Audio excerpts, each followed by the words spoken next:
pretty good on Jordan. Is that the case? And you feel like he's got a shot for Sunday? I have no idea. I'm about to go talk to Flea and Nate right after here. So, but he seemed like in good spirits. So I don't know where that information comes from, quite frankly. And I'm surprised it's coming. I hope it's not coming from inside our building. But we'll see. It wasn't our cleanest game, I would say, but I thought the ability to find a way to get it done, ultimately that's what it's all about. And ultimately the players themselves being able to go in there and make the plays necessary to get the dub. This is where Wisconsin gathers to talk sports. Packers, Brewers, Badgers, Bucks. The Wisco Sports Show is on the air. Now, here's your host, Grant Bills. I had to add that soundbite of Matt LaFleur into the intro. I didn't hear it yesterday because I'll be honest, I didn't listen to Matt LaFleur's press conference yesterday. It's like we got plenty to talk about. We can react to Sunday's game. We can talk about the Badgers. Like I don't need to go mining through 20 minutes of Matt LaFleur audio to try to find a topic for the show. But we played the presser earlier on Bill's show, and right from the rip, Bill Huber, God bless him, is like, hey, NFL Network is reporting that Jordan Love's injury prognosis is pretty good. Would you concur? Would you confirm that information? And Matt LaFleur was like, I don't even know. Jordan Love could be dead. For all I know, I haven't even seen him. Haven't talked to him. I don't know. I'll figure out today, I guess. As if he's completely and totally in the dark. Jordan Love could have had his leg amputated on Sunday night. Matt LaFleur has no clue.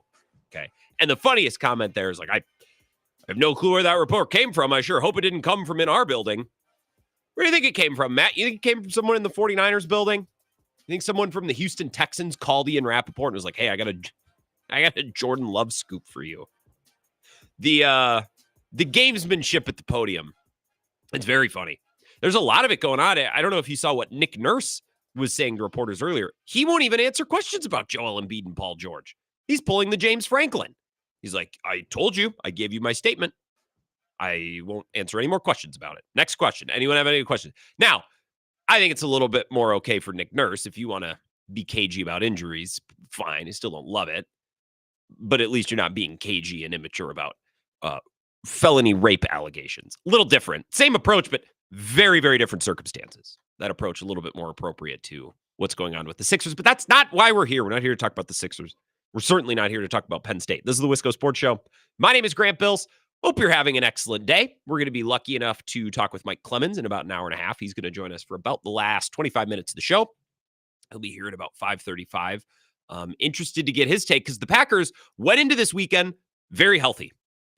I would contend it would be harder for them to be more healthy. Well, Corey Ballantyne didn't practice Friday. Okay, but that was it. Like Corey Ballantyne was the only one. Everyone along the defensive front, all their corners, all their other than Ballantyne, but all their corners, all their safeties, other linebackers, other than Quay Walker. But man, Eric Wilson's been pretty great. Like if Quay Walker out with a concussion and Corey Ballantyne not practicing and not playing, if that's it, this is a healthy team. Really, really healthy team. And they got nicked a little bit on Sunday, which isn't shocking because typically those things balance out.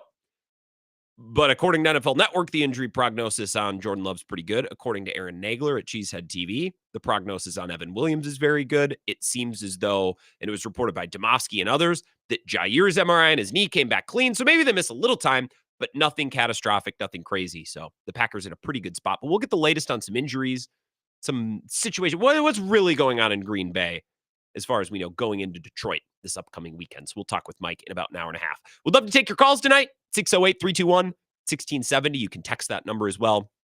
And you can watch the live stream, the simulcast of the show on YouTube and Facebook. Like the pages, like the page on YouTube, like the page on Facebook. I would appreciate it. Plus, it just keeps you connected whenever the show goes live. And of course, I'm on Twitter. The show streams there as well, at Wisco Grant. Last night was a bizarre sports night. A lot of options. There were a lot of things on TV. I just didn't really love any of them. Like, all right, World Series is on. I'm going to watch, but it wasn't like it was the best World Series game. There wasn't a lot of juice. There wasn't a lot of intrigue. Right? Monday Night Football, I bounced around, watched the Bucks, watched the entire second half of the Bucks game. This didn't really do anything for me, any of the games on last night. It wasn't due to lack of effort. I was going back and forth. None of it was hitting. Now, I have thoughts, because this is my job. This is how my brain works. Like, I'll watch a game, and I won't enjoy it, but I'll think of 3 or 4 different things that I want to talk about on the show. I want to start with Monday Night Football. Then we can discuss the World Series a little bit, wrap up with the Bucks before we take our first break. I just can't do the New York Giants and Daniel Jones. I can't do it. Even on Monday Night Football with Joe and Troy and the pageantry of a standalone nationally televised game, the last game of the week. And look, I almost always watch football when it's on, right? I am not picky. We only get so many of these football games. I'm a sports talk radio host. Football is the most electric, meaningful content we get, and I enjoy it. I'm a fan. And the season ends quickly. It's already flying by. We're going into week 9. We're going into week 9, right? We just said week 8. We're going into week 8 or week 9. The season's flying by, right? That's the point. Like, I don't miss many football games. I don't turn up my nose at even less aesthetically pleasing, less competitive football games. I still watch, but I can't watch Daniel Jones. I've been out on Daniel Jones since last September, and I gave him a couple of games to start the year last year. The only reason that he got a couple of games to start last year is because he looked like friggin' Steve Young against the Vikings in the playoffs a couple of years ago. I'm like, maybe. No. I guess it was just Ed Donatel and a historically bad defense. Maybe Daniel Jones does suck. He sucks. And I'm almost impressed by Giants fans that you continue to watch this. Like, this team is going nowhere. They're just wasting time with Daniel Jones. Like, maybe this will be the week he doesn't look like complete and total ass. I don't know. And Malik Neighbors is kind of fun, but so is Saquon Barkley. He was fun too, and he didn't make this team any better or any more watchable. And the NFL, I would assume, just because of the TV market, I'm not going to be so naive. Think, well, why? There's better teams to put on Monday Night Football and Sunday night. Why did the league think the Giants were going to be good? The league probably didn't care, because you get the New York market and everyone gets to turn on primetime anyways. It's not that hard to believe why the Giants are on primetime, but still, it sucks. I don't want to watch the Giants ever on Sunday Night Football, on Monday Night Football, on Thursday Night Football. I don't want to watch them. What's the point? Just a miserable, stale product. And there are worse teams in football than the Giants. But I could contend right now that Giants fans feel just about as hopeless as Raiders fans, Jets fans. Like, the feeling, if I was a Giants fan, would be as bad as the feeling of any other fan. Even though I think the Giants are better than the Jets, or maybe they're better ran than the Raiders, but who cares? This team is boring, and the product is boring, and it inspires nothing, and I'm sick of watching them on primetime. I've actually done a complete and total 180 on the Steelers. Through the first month of the season, like, okay, Steelers are winning ugly, and their fans are going to get on the internet and say, why aren't you talking about us? The Steelers are 5-2. Why don't you give us our credit? Look, we're winning games. It's like, yeah, but no one actually thinks you can contend, right? You're getting by winning games like 18-12, and it's ugly. Run the football, play defense. Like, it's just not, I'm not buying into you. In a conference with Josh Allen and Lamar Jackson and Patrick Mahomes, I'm not buying into the Steelers. But I tell you what, I've kind of done a 180 on them. They're kind of fun. I've enjoyed watching the Steelers the last couple of weeks. And Russell Wilson is historically a quarterback that has been up my butt. I don't like him. I don't like watching him. I don't like anything about him. But I kind of like this arc of his career. This is kind of fun. Revitalizing his career in Pittsburgh, and kind of recreated the situation he was in with the Seattle Seahawks, which is kind of funny because he wanted out of Seattle. I want to prove that I'm a buck passer. I want to prove that I can do the things that the other quarterbacks do. I want to show. I don't have to be beholden to a running game and a good defense. And for a multitude of reasons, it didn't work in Denver. I think part of it was Russell Wilson was bad. Part of it was Nathaniel Hackett was the head coach, and this wasn't a very good team. But to see him find a spot now with the Steelers where he can kind of fit back into the niche in which he's always played, I kind of like it. I like this version of Tomlin. I like this version of Russell Wilson. This is actually a fun team.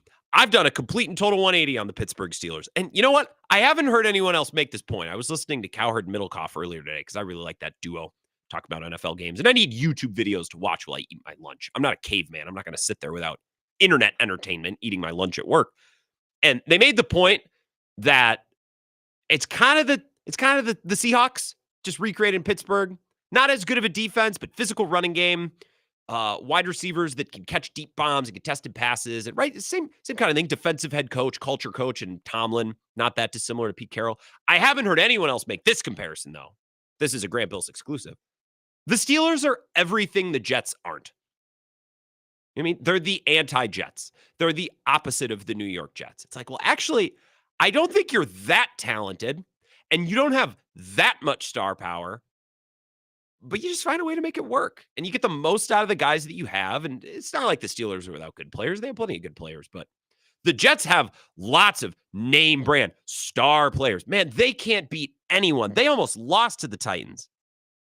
And they beat the Patriots. Okay, but the Patriots are awful. And then they let Jacoby Brissett a couple weeks later get them back. They're 2-6. They're awful. And they have a lot of good players on that team. But Pittsburgh is the opposite of the Jets. The Pittsburgh Steelers stand for everything that the Jets don't stand for. We're going to stand by our coach. We're going to stand by our culture. We're going to be patient, right? We're going to take our time. We're going to make a move at quarterback, and we're going to stick with it. And we're going to have conviction. We're not going to waffle week to week. And we're going to get the most out of all of our guys. And Pittsburgh's been noisy historically, and the Jets have been noisy too, but I think a lot of that has been diva wide receivers. Right? Pittsburgh is everything the Jets aren't. And I've actually done a complete and total 180 on the Steelers. I like the Steelers team. I even like this version of Russell Wilson, which if you've listened to the show for a long time, you know, this is a big moment for me. A big moment for the rooting interest collectively of the show. If we're backing the Steelers and backing Russell Wilson. Couple baseball thoughts. I'm pulling for the Dodgers, I guess. Not that it matters. Both teams have massive payrolls, and both teams kind of are the opposite of our Milwaukee Brewers. I don't love either team, but I guess I'll have a little bit of NL pride. It's actually unreal how little Aaron Judge has done. And by the way, I've been doing an endorsement with our Eau Claire station, so our listeners up in the Chippewa Valley, you may have heard this. Been working with Underdog Fantasy. Got a promo code. If you like making picks, their pick'em game is really fun. It's really simple. You're just like, hey, I'm buying into this player on Sunday. I'm going to take higher on point total. You've all done this, right? Very simple daily fantasy stuff. So if you're into it, Underdog Fantasy, download the app, use promo code Wisco Grant.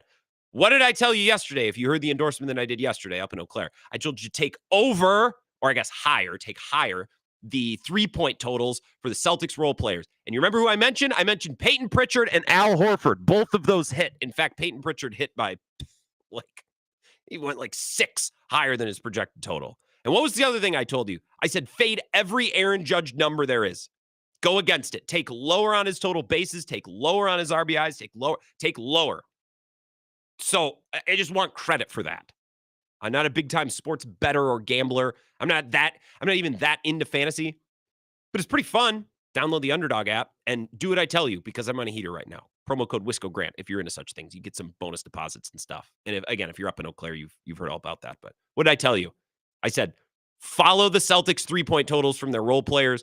And just go everything against Aaron Judge. He was bad again last night. He is lost. This series has basically been Freddie Freeman, really from the end of game one. Freddie Freeman has hit home runs in each of the games, and that's been the difference. This thread, I bookmarked it from Mike Petriello last night, MLB.com. He's been around the Brewers. He's got some connections. These baseball people, they're always coming in and out of different circles. Everyone's got some sort of a Milwaukee Brewers or Milwaukee connection. He tweeted this last night, or I guess this morning. At 10:30. The Dodgers are hitting 213 in the World Series. The Yankees 186. Barely indistinguishable flavors of bad. The Dodgers are slugging 457 and the Yankees 294. That's the series right there. One team has 11 extra base hits and the other has 5. Neither one of these teams are putting the ball in play particularly well. Neither one of them are getting runners on. Neither one of them are getting runners over. We as baseball fans have been so conditioned. Well, this team is winning because they're manufacturing runs. Well, they're manufacturing home runs. That's what the Dodgers are doing. The difference is Freddie Freeman has been awesome, and he has hit bombs at a higher clip than Stanton or Judge or Soto, some of the big sticks on the Yankees. That's been the difference, right? So we're always tempted. Well, that team's winning because they do the little thing. No, a lot of times in the playoffs, it's about the big things. It's been about Freddie Freeman. Oh, and by the way, speaking of lunchtime entertainment, I was watching some YouTube videos today, different sports shows, seeing, hey, I just want some entertainment while I'm eating my lunch and, get some sports takes and get some material for the show maybe. It's always so funny when the daily sports debate shows, I think First Take or Get Up, but Get Up to a lesser degree. That's more of just a panel morning show. First Things First is a show that I'll consume content from. I like Nick Wright a lot. It's really funny when we get to the conference or the NLCS, the ALCS, and the conference championship series or the league championship series and the World Series, because all of these shows have to talk about baseball, and it's just funny. Talking baseball is a muscle.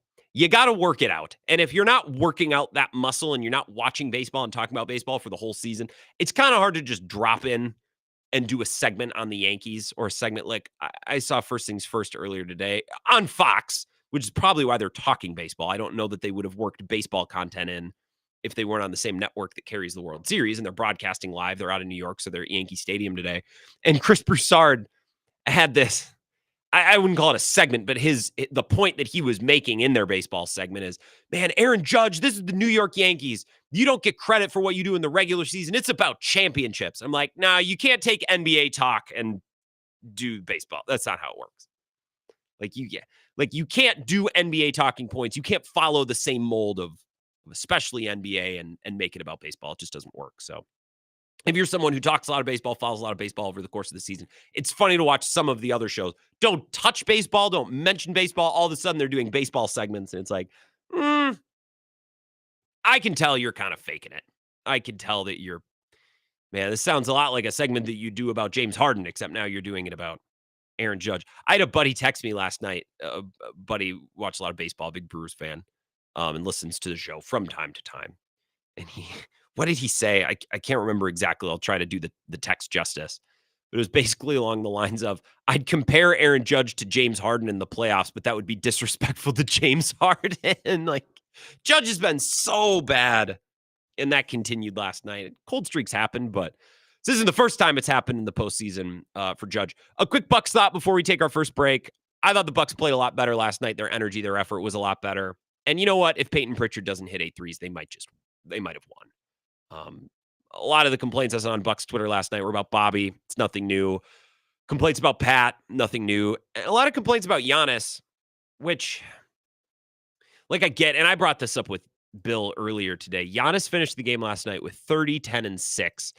He had 7 turnovers. It was a clunky. It wasn't a pretty game, but the counting stats were there. The thing is, like, you kind of need to be crisp and perfect to beat the Celtics, even with Chris Middleton. And right now they don't have Chris Middleton. You're not going into Boston and beating the Celtics, especially when Peyton Pritchard's shooting like that, and especially when the Bucks, by the way, you're just not going to win many games. The Celtics took 47 threes, hit 18. The Bucks took 31, hit 8. Like, that's just a simple math problem. You're not going to win that game hardly ever, especially on the road, especially on the second night of a back-to-back. And I am putting about as much energy and effort into concerning myself with the Bucks as they are to concerning about themselves. That was not grammatically correct, but you get my point. I get a limited amount of energy and effort coming from the Bucks. I am going to limit my energy and effort that I'm putting into their games, reacting strongly to wins or losses. If you have thoughts on the Bucks, Monday Night Football, the World Series, anything from last night, it's live radio. We react to what happened the night before or what happened during the day. I want to give you a chance on the phones to react to anything from last night or anything related to the Bucks. 4:35, I want to get back to the Packers, talk a little bit about Malik Willis, but your calls first when we come back. 608-321-1670. This is the Wisco Sports Show with Grant Bills on the Wisconsin Sports Zone Radio Network.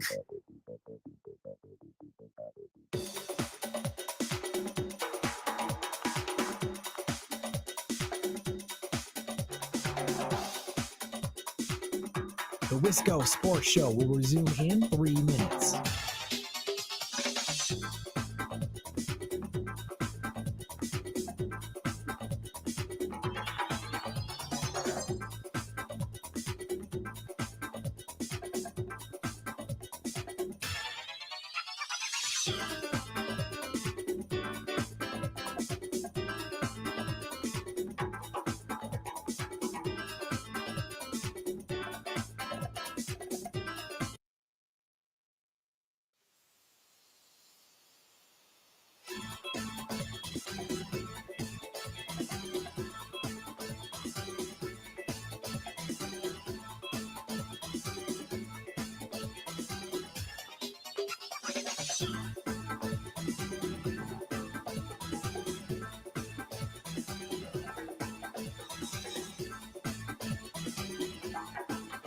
The Wisco Sports Show will resume in 2 minutes.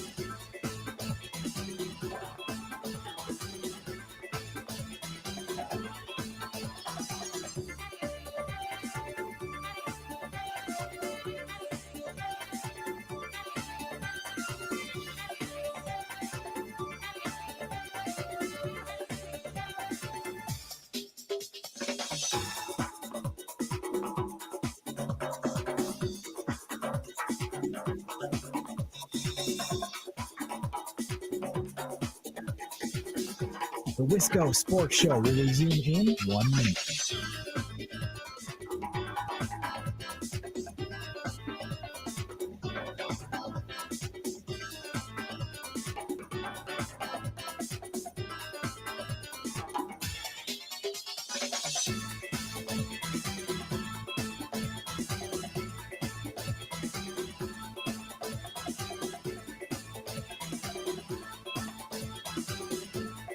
The Wisco Sports Show will resume in 30 seconds.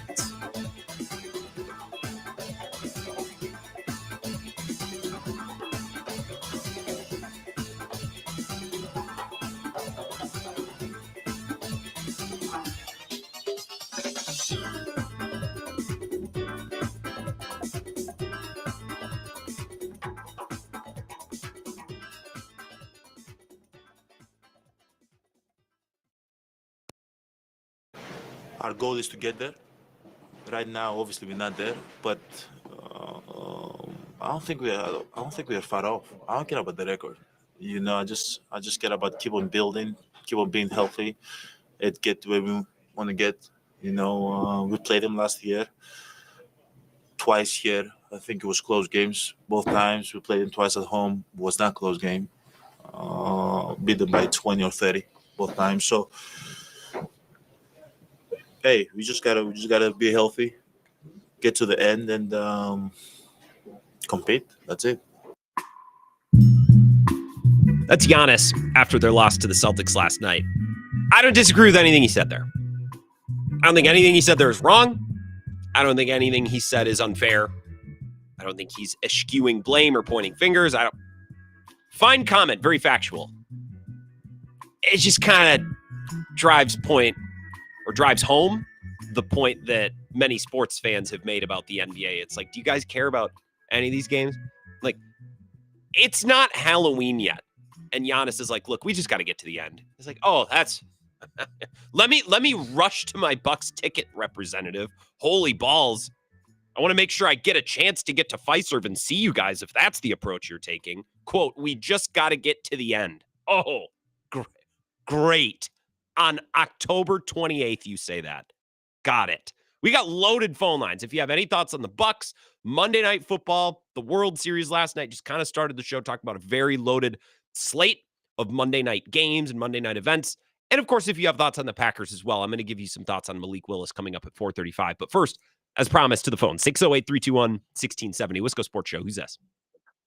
It's so nice to be correct about my boy Giannis. We just got to get to the end. Are you effing kidding me, Giannis? I told you people who are big Giannis fans, this man the last 3 years, stop having babies, stop messing with the kids. He's lost his edge. Today, Bill Michaels, 5-star comment, Bill. I hope that reaches everybody in that locker room. Oh, my God. I wish I could have recorded that. What? Well, I did record it. I have the podcast if you want to go back and listen to it. My God. What specifically? Because Bill said a lot of things. What comment from Bill struck you most? The same issues. They don't play defense in the paint. They don't guard anybody, and they don't rebound. And Giannis dribbling the ball up the court, taking threes. Until somebody he only took two threes last night. But he does it overall, though. Sure, I mean, sometimes, sometimes. It's a common theme where they don't play defense in the paint. Defensive rebounding, they get crushed. They get crushed on perimeter defense. And it happens, same issues in Giannis. Until somebody speaks up, but all the fans, oh, Giannis is our hero. Giannis does all this for the fans. I'm tired of hearing that. How about Giannis? How about showing up in April? And you saying it's only October. October behavior dictates behavior in April. If you don't correct it now, why in the hell do you think they're going to just going to turn it on in April? I got customers that love the Bucks, and for the first year they don't want to go because of people like Giannis. You know. Well, okay. So there's two things at play here, Dave. And we got Dave. I hate to do this, but you call out. We got really loaded phone lines. So I'm going to take those comments. We're going to sit with them, and I'm going to move on to others. Thank you, and I know we'll talk more soon. The defensive rebound numbers are good, and I looked it up because I had it in the back of my mind. They're top 5 in defensive rebounding. Like they're solid there. It didn't feel like it in game 1 against the Sixers, and there's a lot of holdover from the postseason last year where they just couldn't get a rebound to save their life. Look, there are structural problems with the Bucks, 100%. I have a difficult time watching the first 4 games and being like, it's the same as it was in the playoffs last year. It's like, well, Giannis wasn't even out there in the playoffs last year. So, like, spiritually, big picture, we have frustrations about this team. And I think you could spread them out from last year to this year. But what happened in the playoffs, I mean, there's 2 different starters. Giannis is healthy. Now Chris isn't. Like, it's difficult to draw very specific concerns. And I don't mind, like, being like, it feels the same. That's very fair. But a lot of people have been throwing out very specific concerns. It's like, they still can't do this. They still can't do that. It's like, well, actually, a lot of the things are different. A lot of the roster is different. Dave, to your point about buying tickets and going to games, I won't even put that on the Bucks. That's a league thing. Now, I get frustrated when, I don't know if I'm frustrated at Giannis saying that. He's just being honest. He's saying, look, we just got to get to the end and be healthy. That's just difficult to hear as someone who might want to spend a little money on Bucks tickets to go this year. And it's October 29th. If it was the middle of February, it's like, all right, we got a month and a half here. We got to plan our steps to the finish line. Man, it's not even Halloween yet. We're talking about getting to the end.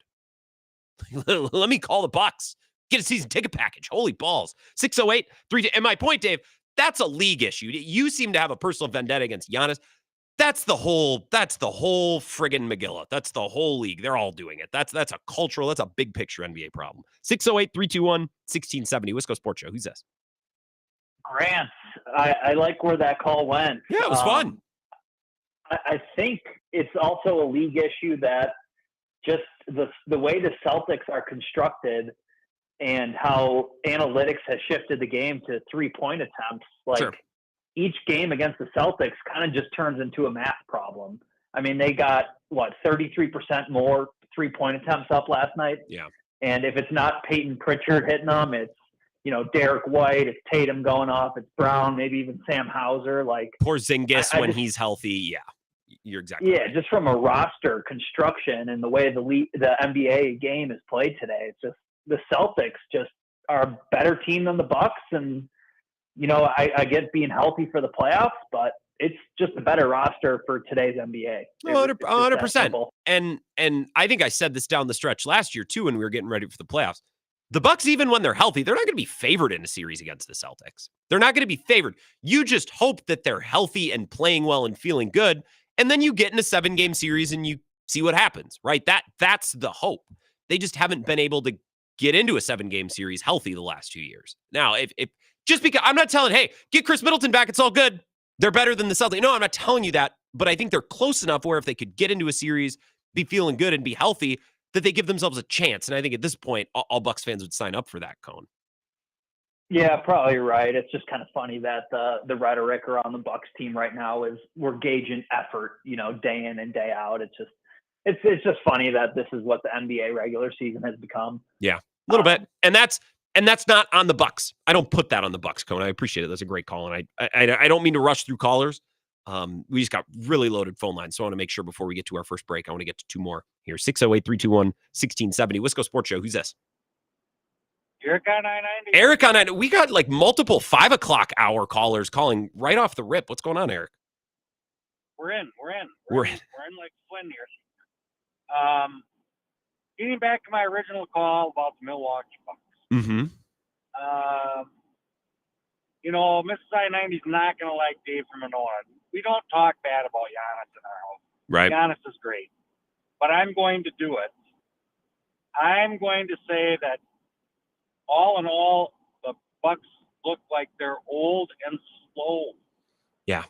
Old and slow. That is my take on it. They look old and they look slow. Well, and what happens in the NFL when quarterbacks get old and slow? They don't like coming to training camp. They don't like, right? Like you can see it. They're just like, I've done this a million times. I've gone through all these paces all the time. It's not that different from an aging quarterback that doesn't want to deal with all the BS that comes with a long, arduous season. Gotcha. Honest, those traveling calls last night, he's been traveling since I've been watching him. Yeah. But it just looked really bad and really slow. Clunky. It's like, we're not going to call you if you look awesome. But that just looked bad. It's not a bad take. It just looked bad. I think there were a couple. Look, I think there were a couple plays where it's like, did he really foul Drew Holiday there? No. So I get why he was frustrated a little bit, but also you're on the road, right? You're dealing with the the opposing crowd, and you typically don't get calls on the road. So, and look, they're 4 games in. It's not going to be polished. Of course, it's not going to look pretty. The season just started, and they got 2 new starters in the starting 5, and Chris Middleton isn't out there. So some of this is fine. Last night's game without Chris Middleton in Boston was fine. Eric, I appreciate it. It's more what's sticking in my craw is how they kind of no-showed in their home opener against the Bulls, and then they did it again in Brooklyn on Sunday. Both of those games were so winnable. Celtics, not so much, but they gave it their best effort. It's like, oh, this is a big matchup. This is on national TV. Well, it was on NBA TV, but a higher profile game. If they give last night's effort on Friday or Sunday, they probably win both of those games. And we're talking about a team that's 3-1 and just actually put up a pretty good fight against the Celtics team last night when they didn't have Chris Middleton and when Peyton Pritchard was just shooting 3-pointers out of his ass. So last night aside, it's more the Bulls game and the Nets game that's sticking with me. 608-321-1670. One more call before break. Let's go Sports Show. Who's this? Grant, Tony from Texas. Hey, murder's row of callers here, man. Eric, Cone, and Dave. Wow. I was just thinking the same thing. And I got to agree with them. We don't even need to talk about the Bucks. They don't deserve our attention, really. It's pretty bad. And that's coming from a highly successful AAU basketball coach. Well, and when the superstar player says we just need to get to the end, it's like, okay, well, I'm not going to dedicate 2 hours every night to talk about the game. I made mention of them to begin the show, and then I started taking calls. And now 3 callers in a row have had something to say. So that's why, honestly, it's 4:33. That's why we're still talking about them. Hey, speaking of Cone, I was in Arizona. Quite the setup of Packer bars out there. I bet there are a lot of Packers fans down there. Yeah. Oh, it was great. Cone and I watched the game together. It was awesome, man. I got everything going on there. Is he a good hang? It was great, yeah. Good. I was on the flight, though, and I didn't have any kind of entertainment, and the guy next to me was watching this Netflix Yankees and Red Sox series. I was just kind of like watching that. I'm like, man, baseball, when it's right, is so good. I wish this series would be better. But that game 1, man, that was awesome. That was drama, man. That was cool. Well, that's the thing is I think when that game 1 took place, everyone said, oh, we're in for a series. And then it hasn't really been a series. But then again, like if that game 1 moment is all we get, it's still a pretty good World Series, right? Like maybe it doesn't go 7 games, but we got a classic moment in game 1 from Freddie Freeman. I don't know. I don't know. I wish the Yankees would put up a little bit more of a fight, but this has been a fun series, I think, by and large, to watch so far. For whatever reason, it makes me feel better about the Brewers. Like, hey, the NL won it. We were right there. And lastly, Grant, I get this thing on Twitter, or X as they call it, called Packers History. And I see today is the anniversary, 2007. Greg Jennings catches a bomb from Brett Favre in overtime against Denver. Do you remember that, or are you too young? Maybe if I go 2007. Let me go find the video. So Greg Jennings catches the first play, 80-yard bomb from Favre, and on the ESPN crew, it's Mike Tirico, John Gruden, and Tony Kornheiser. And then right after Favre throws a bomb, guess who's hugging him? Our man Aaron Rodgers, number 12. Yeah, I'm watching it right now. I remember this. Yeah, loosely. My Packer memories really fire up and are really strong starting in 2008. I appreciate it. That's when I was 9 or 10. So it's really when it gets strong. Yeah. Oh, Aaron, what was his name? Spitz? What was his first name? Was it Aaron Spitz? Look at some of these old names. Oh, God, the Reebok jerseys, too. Was it Aaron Spitz? I'm going to Google. Let's come back. I have some thoughts on Malik Willis. We'll get into some Packers talk next. It's the Wisco Sports Show. This is the Wisco Sports Show with Grant Bills on the Wisconsin Sports Zone Radio Network.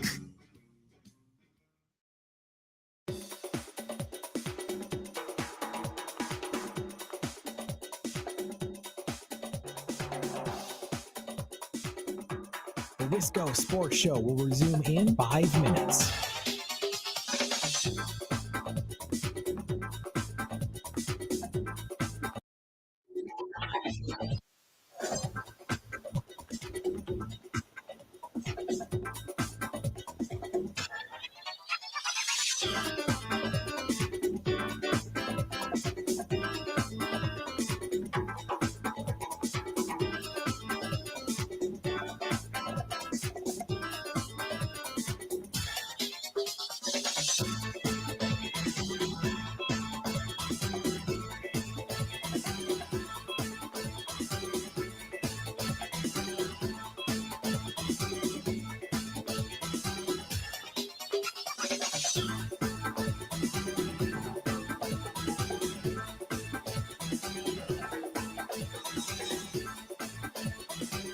The Wisco Sports Show will resume in 4 minutes.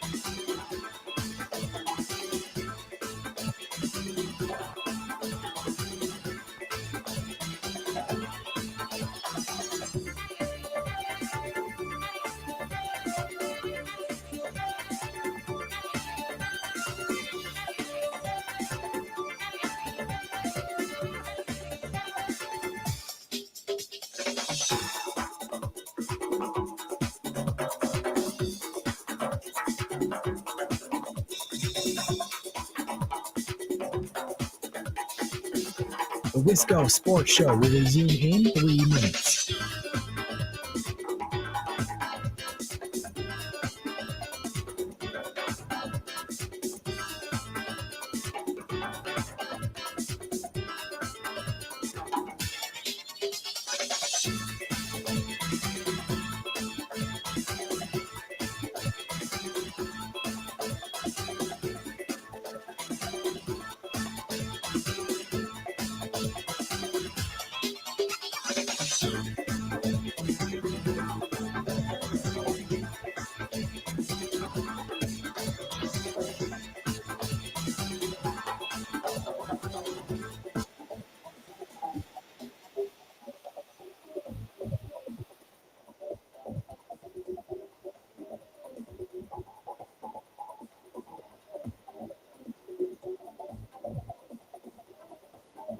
The Wisco Sports Show will resume in 2 minutes.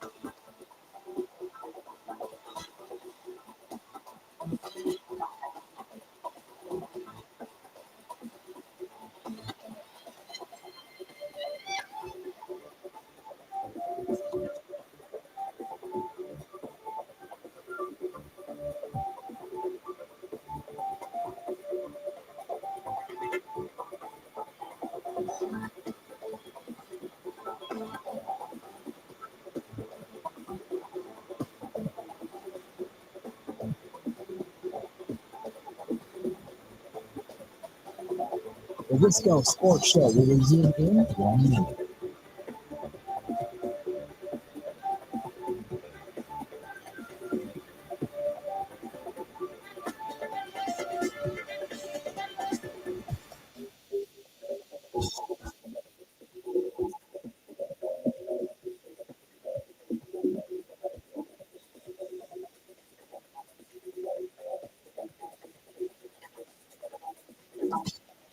The Wisco Sports Show will resume in 30 seconds.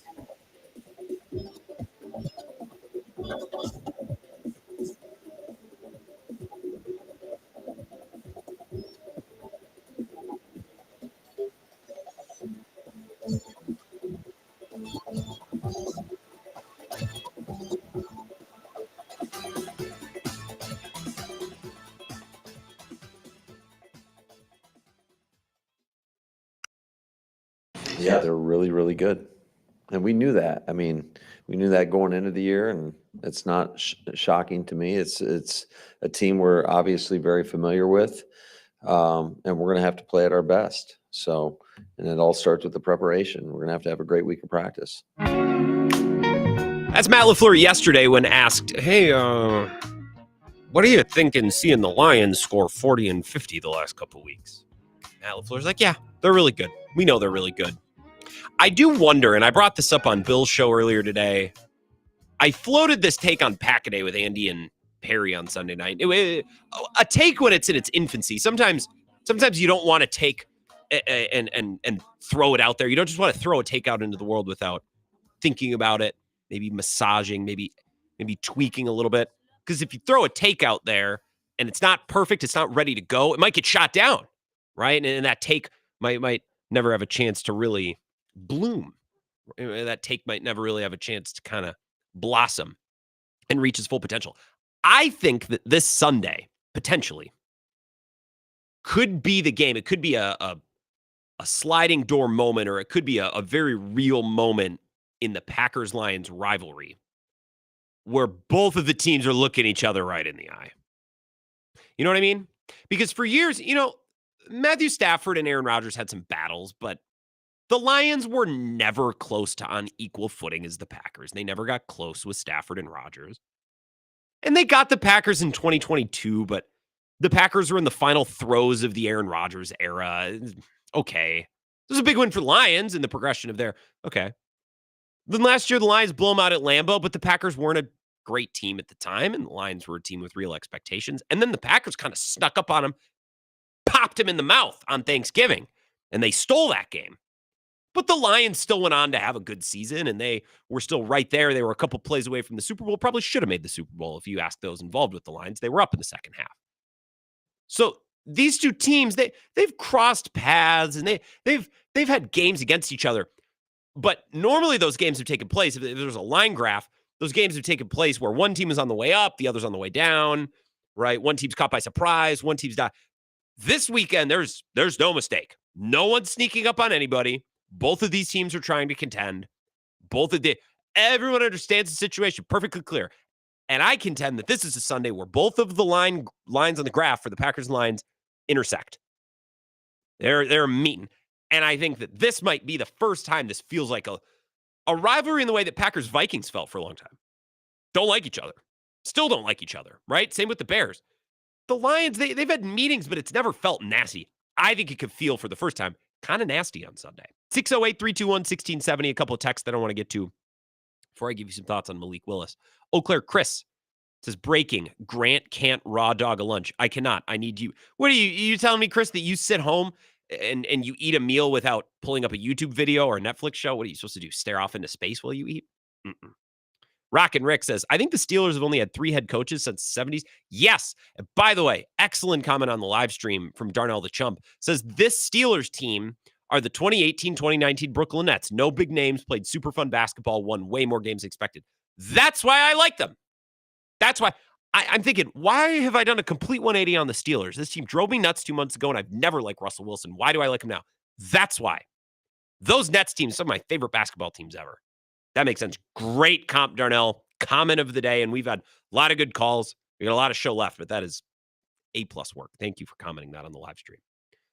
This text says, I've always thought the Steelers is the AFC version of the Packers. Yes. It's a good comp. Rick from Spencer. It's only Tuesday. My bad. Oh, Rick says, so was Love limited in the typical Packers subterfuge standard answer? And he says, it's only Tuesday. My bad. Yeah, we don't have we'll get the first injury report tomorrow. I would bet you dollars to donuts, Rick, that he will be, yes, limited. Bobby and Menominee said, I would argue the Lions never got there because of Matthew Stafford. They had good teams, but Stafford was rarely a top 10 quarterback when it mattered. Interesting. I don't need to relitigate the entire career of Matthew Stafford, but the Lions gave him a couple cracks. He had a couple okay teams. He had some good weapons. He had some good defenses. I had a lot of good offensive lines. I don't need to relitigate Matthew Stafford and whether or not he over or underperformed in Detroit. But Bobby, thank you for the text. To talk about Malik Willis for a couple minutes. He just won his 3rd game in the stead of Jordan Love. Now, he didn't start this game, but they are 3-0 in games that Malik Willis plays. Jordan Love's had a lot of good moments this year. Also had a lot of sloppy moments. A couple bad moments against the Vikings, a couple sloppy bad moments against the Eagles, some sloppy moments against the Texans, right? You could contend that in some of the most recent Packers wins, the Rams and the Texans, those wins were mostly due to the running game and the defense. And that's fine. I'm not discrediting those wins. I'm just saying it's not like we walked away from the Rams game or the Texans game thinking, my God, Jordan Love. Oh, I can't believe it. Like, no, those wins were mostly driven by the running game and by the defense. Jordan Love had a little bit of a stretch in the 3rd quarter against the Rams, but the offense shut off again. And he did have a great game start to finish for the most part against the Cardinals. I know I excluded the Cardinals, but I'm just saying 3 of their last 4 wins were led by the running game, the defense, and on Sunday, backup quarterback. So I think a lot of Packers fans are torn. It's like, wait, do we want Jordan Love to play this weekend if he's not 100% healthy? Like, should we just roll with Malik Willis? Like, Malik Willis has been better. But I think Malik Willis, you can make the case, has better executed his assignment throughout this season than Jordan Love has.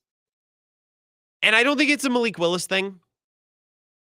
I have in the description of the show today, if you're watching on YouTube or Facebook or on Twitter, the show is titled Learning from Malik Willis. I think Malik Willis's success, understanding his success, has come against 3 AFC South opponents who are not juggernauts, most notably the Colts and the Titans. Jags are a little bit better, and he made some nice plays, but the best part of the Jags is their quarterback and their offensive weaponry. No one's confusing the Jags defense as an elite one. So Malik Willis's 3 games and 3 wins have come against 3 AFC South opponents. If I was Malik Willis, those are the 3 games I would have wanted to play. Let's just put it that way, right? But I think what we can learn from Malik Willis's success, albeit against lesser opponents, is, yeah, Matt LaFleur's really good. The offensive line is really good. The culture around the offensive line is really good. Wide receiver core is really deep and really talented. Tight end Tucker Kraft is excellent. Josh Jacobs is a really good running back. What we can learn from Malik Willis is this team will win a lot of games and beat a lot of teams if the quarterback just keeps the car between the mustard and the mayo. Because that's all Malik Willis did against Indy. That's all Malik Willis did earlier this season against Tennessee. Just keep the car between the lines. Because we got a huge advantage at O-line. We love our running game, love our head coach and his staff, love this wide receiving group, and Tucker Kraft is the quintessential quarterback's best friend type tight end. This Packers team is going to win a lot of games if the quarterback can just keep the car between the mustard and the mayo. The problem with Jordan Love is swerve, swerve, swerve, swerve. Great throw, amazing throw, interception. And look, against the Lions or the Vikings or a team like the Niners, if the version of the Niners we saw on Sunday is closer to the true form of the Niners, and I think the Niners are still a very good team, right? Jordan Love is going to have to make some big throws against the best teams. Jordan Love or whoever's quarterbacking the Packers can't just sit back there and be a game manager against the elite teams. And if Malik Willis plays on Sunday, he's going to have to do more than he's done, probably combined in his games between the Colts, the Titans, and the Jags. He will not just simply be able to sit back there and keep the car going straight. He's going to have to make additive plays. But I hope that in his 2-game absence earlier this season, and in however long he misses now, it might just have been the 3rd and 4th quarter against Jacksonville. Maybe Jordan Love plays this weekend. But I hope that in his absence, Jordan Love has watched Malik Willis and realized, you know what? I don't really need to do too much. Like, I don't need to put the ball in harm's way as often as I have. I don't need to swing for the fence as often as I'm swinging for the fence. Because, man, look at this wide receiving core. Look at this offensive line I'm behind. Look at this running game. Look at what Matt LaFleur is getting dialed up. Like, I understand that Jordan Love wants to take big swings, and he's got a big arm and can make big throws, and we've seen that. But week to week, I think the Packers are going to line up and be more talented than a lot of the players that they play and a lot of the teams that they play against. Just don't crash the car, man. Like, just make the throws that are there to be made. Get under center, run the offense, and stop trying to do too much because this team is good enough, especially the way this defense has been trending with Jeff Hafley. This team's good enough to just win a lot of games if you don't throw the ball to the other team and lose the game, right? Or, you know, forget turning the ball over. Don't try to do too much. Just keep the sticks moving. Drive the ball down the field. We don't need to be taking boundary shots, cutting it loose down the field. Like, this offense, this coaching staff, skill position group, running back, tight end, offensive line, like, it's a pretty darn good system that kind of runs itself. Every once in a while, you need to stand in there and make a great throw, but a lot of the game, and this is what we've learned from Malik Willis, you just need to keep the car on the road. And that, I think, is the lesson to be learned from Malik Willis. Not necessarily that Malik Willis was this depressed asset and he's this unbelievable player. I think he's got a lot of good qualities, but it's qualities that have succeeded because of the system around him. Does that make sense? 608-321-1670. We'll wrap up hour number 1 of the Wisco Sports Show next. This is the Wisco Sports Show with Grant Bills on the Wisconsin Sports Zone Radio Network.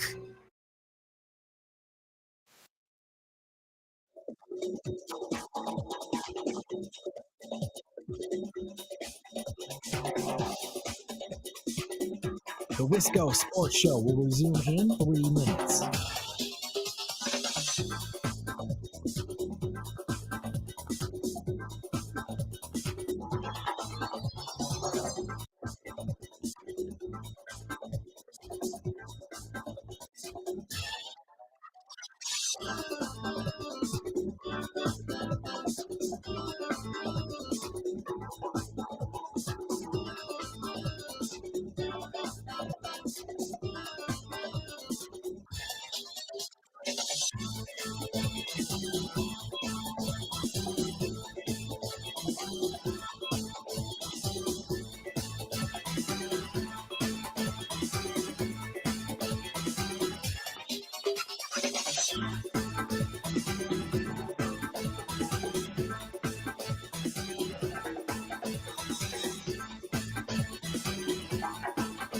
The Wisco Sports Show will resume in 2 minutes.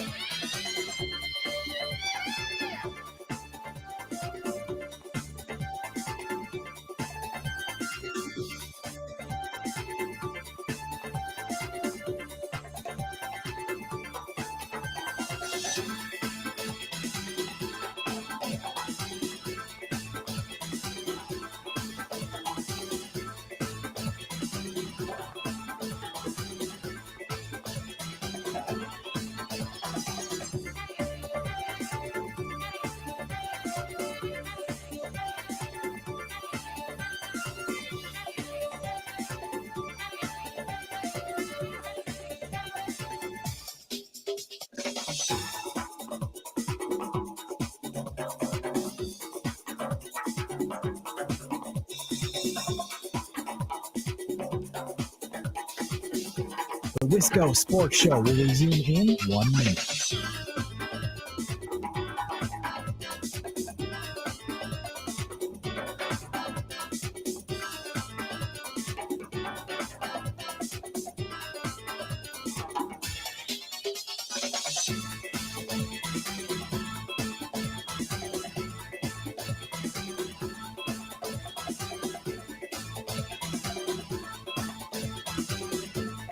The Wisco Sports Show will resume in 30 seconds.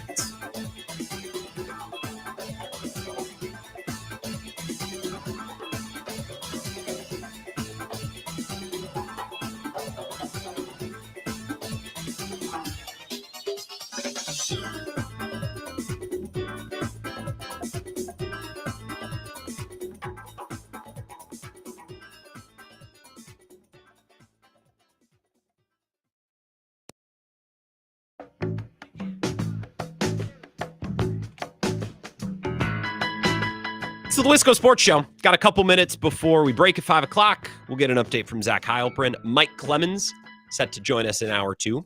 Still plenty of time to get to your calls, your texts, and your comments on the live stream, anything you want to discuss. Just gave you a couple thoughts on Malik Willis. I think his performance in this Packers offense should remind us, yeah, this team's pretty good.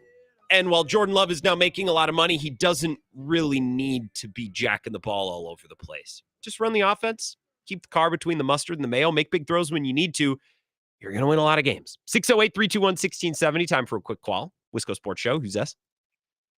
It's your friendly neighborhood degenerate gambler. Oh, Big Ron in Jersey. Good evening, Big Ron. Good evening. You know, speaking of gambling, I got to eat a little crow because a couple weeks ago I hijacked your show and recommended a Tennessee Volunteers bet. That didn't hit. And then last week, I thought Badgers would beat Penn State, and that didn't hit. So I'm on a little bit of a cold streak. I thought they were going to beat Penn State, too. And I'm frustrated they didn't because that was an awesome opportunity to pull an upset. And you hate to see a wasted opportunity go by, Big Ron. You know what I mean? Yeah, and, you know, 2 of their losses have really turned on pick sixes by Locke. Funny how that works, right? The USC game and the Penn State game. And, you know, Locke has thrown at least one interception in every single one of his games this year. And you can bet on that prop. The prop won't come out till like the day of the game, but you can bet over under a number of interceptions. Just hammer that he will throw an interception next week. I felt going into that game, it's like if they're going to beat Penn State, this has to be the weekend where he doesn't throw a pick. And not only did he throw a pick, he gave away 6 points. One of the worst. And the defender after the game is like, I don't know how he didn't see me. And then they asked Braden Locke about it. No, I did see him. It's like, oh, great. That's excellent. Good job handling the presser, Braden. Good work. Yeah, I was listening to Ebo this morning. Earlier this week, he was all over that presser. I don't get it. The other thing is how the Jets play on Thursday night football against the Texans. Yep. I want to know how in the hell are they 2-point favorites? Well, how are the Jets favored against any team? I don't know. Their 2 wins are against the Titans, barely, and the Patriots, who are probably the worst team in football. Like if I had to guarantee that the Packers could beat anyone, I'd probably match them up against the Patriots. Yeah. So you're gonna bet that? So you're betting?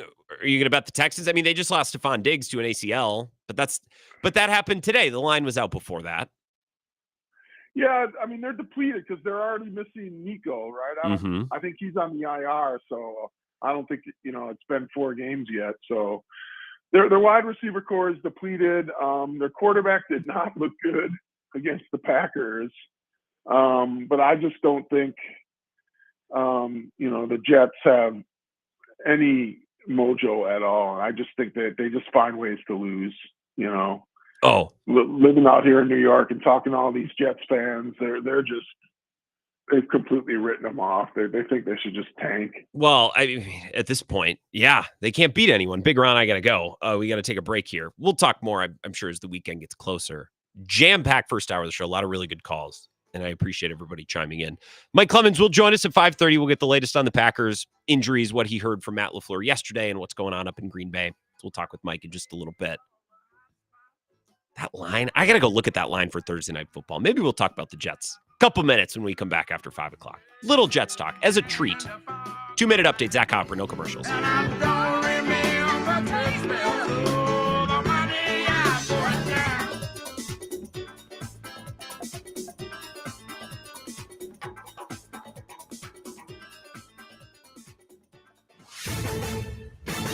This is a Wisconsin Sports Zone update. Well, it's an off day for the Packers. They're going to get back on the field tomorrow as they start preparing for a big matchup on Sunday against the NFC North leading Lions.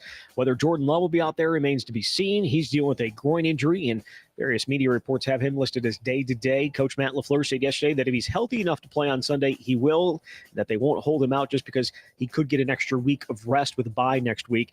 If he can't go, it'll be the Malik Willis show once again. He's won his 2 starts already this year and helped the Packers win on Sunday against Jacksonville. LaFleur says you can see the belief Willis has in himself. Whether it's in football or in life, I mean, when you have confidence, you're going to go out there and perform better. And I think that was critical, was for him to come in. Success. I think he's gained more and more confidence. I think we see it out in the practice field, quite frankly, going against our defense on a daily basis. So really happy with the progress that he's made, and we've got a lot of confidence in him. Practice also going to show us where cornerback Jair Alexander and safety Evan Williams are. Both left Sunday's win with injuries. Kick on Sunday is at 3:25. Turning to Wisconsin, they're going to hit the road Saturday to face Iowa. Kick there is at 6:30. Rural Mutual Insurance, keeping Wisconsin strong. Rural Mutual is the #1 farm insurer in Wisconsin for a good reason. As a company founded by farmers, they understand the ag industry and its challenges. Local agents offer farm families the best advice and personalized coverage. Visit ruralmutual.com to find an agent near you. Rural Mutual Insurance, keeping Wisconsin strong. Well, the Bucs have started out the season 1-3 and have lost their first 2 games of their current road trip, including last night in Boston. Going to close things out on the road on Thursday night down in Memphis against the Grizzlies. With this Wisconsin Sports Zone Network update, I'm Zach Heil. There's an NFL Network report that the news is pretty good on Jordan. Is that the case? And you feel like he's got a shot for Sunday? I have no idea. I'm about to go talk to Flea and Nate right after here. So, but he seemed like in good spirits. So I don't know where that information comes from, quite frankly. And I'm surprised it's coming. I hope it's not coming from inside our building. But we'll see. It wasn't our cleanest game, I would say, but I thought the ability to find a way to get it done, ultimately that's what it's all about. And ultimately the players themselves being able to go in there and make the plays necessary to get the dub. This is where Wisconsin gathers to talk sports. Packers, Brewers, Badgers, Bucks. The Wisco Sports Show is on the air. Now, here's your host, Grant Bills. Mike Clemens coming up in about a half hour. I want to get back to your calls, give our preliminary thoughts on Packers-Lions. I have a couple thoughts that I can share, as I normally do.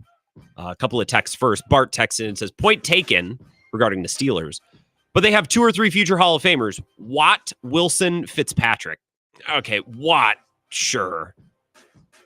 A lot of people want to put Russell Wilson into the Hall of Fame. I don't. Minka Fitzpatrick. I'm not doing a Hall of Fame debate on these guys. Look, the Steelers have good players. I'm not saying they don't have good players.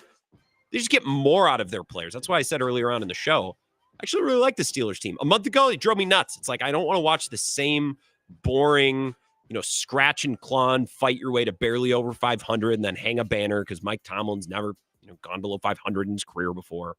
This team, this version of Russell Wilson, this version of Mike Tomlin, I like.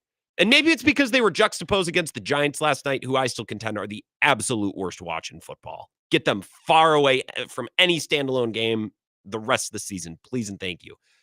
John Boy, a.k.a. Johnny Driftless, says Malik's assignment is a diorama, while Love is more of a cited 30-page essay. Good analogy. But it doesn't need to be that way. That is a good analogy.